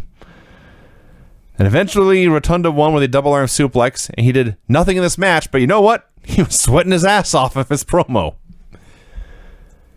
He puts Dr. Death over, puts the University of Oklahoma over, but says Oklahoma cannot buy you this title. Dr. Death, I know you have paid all these referees off. I know you've got all these stupid fans following you, but I know where I want my next title defense to be. I want it to be in the state of New York, because anything west of there is just camping out. So he begins to list cities, and of course he doesn't want it in Manhattan or Brooklyn. He wants it in Binghamton or Syracuse or Rochester, anywhere. You can't buy a ref off there, Dr. Death. So then Sullivan says, it's in the World Championship Wrestling, or the NWA contracts, that if you can beat the television champion, you get, I believe he said a $10,000 bonus. But it's not a bonus. We all know it's not a bonus. That's a bounty they've put on this champion. It's a great line. I do love that everybody has the $10,000 bonus. Yeah. But when it's his guy, it's a bounty. Of course. They're all jealous of Mike Rotunda. There's a lot of jealousy on Rotunda. Dr. Death, you're the most jealous of all. The number one man who is jealous is Dr. Death, and he storms off screen. I love that Sullivan, he has things that he needs to say. He says them, and then he's done. He wraps up his promos. Yes. He slams the door on these. Yes, he's not like some of these guys who just kind of ramble on for a while. No, he gets his shit out and he's done. Yes. He's not getting paid by the hour. His 60-0 time is fantastic. Yes, excellent. And you know what? That seemed like a really boring show watching it. Somehow recapping it seemed more interesting. I wrote pretty good show in my notes when it was over. I didn't know if I'd have anything to talk about, but goddamn, we went 55 minutes, so must have been some stuff on there. So anyway, check it out. If for only one reason, Paul Jones responding to Ricky Morton, which hopefully leads to Paul Jones-Ricky Morton matches, but I doubt it.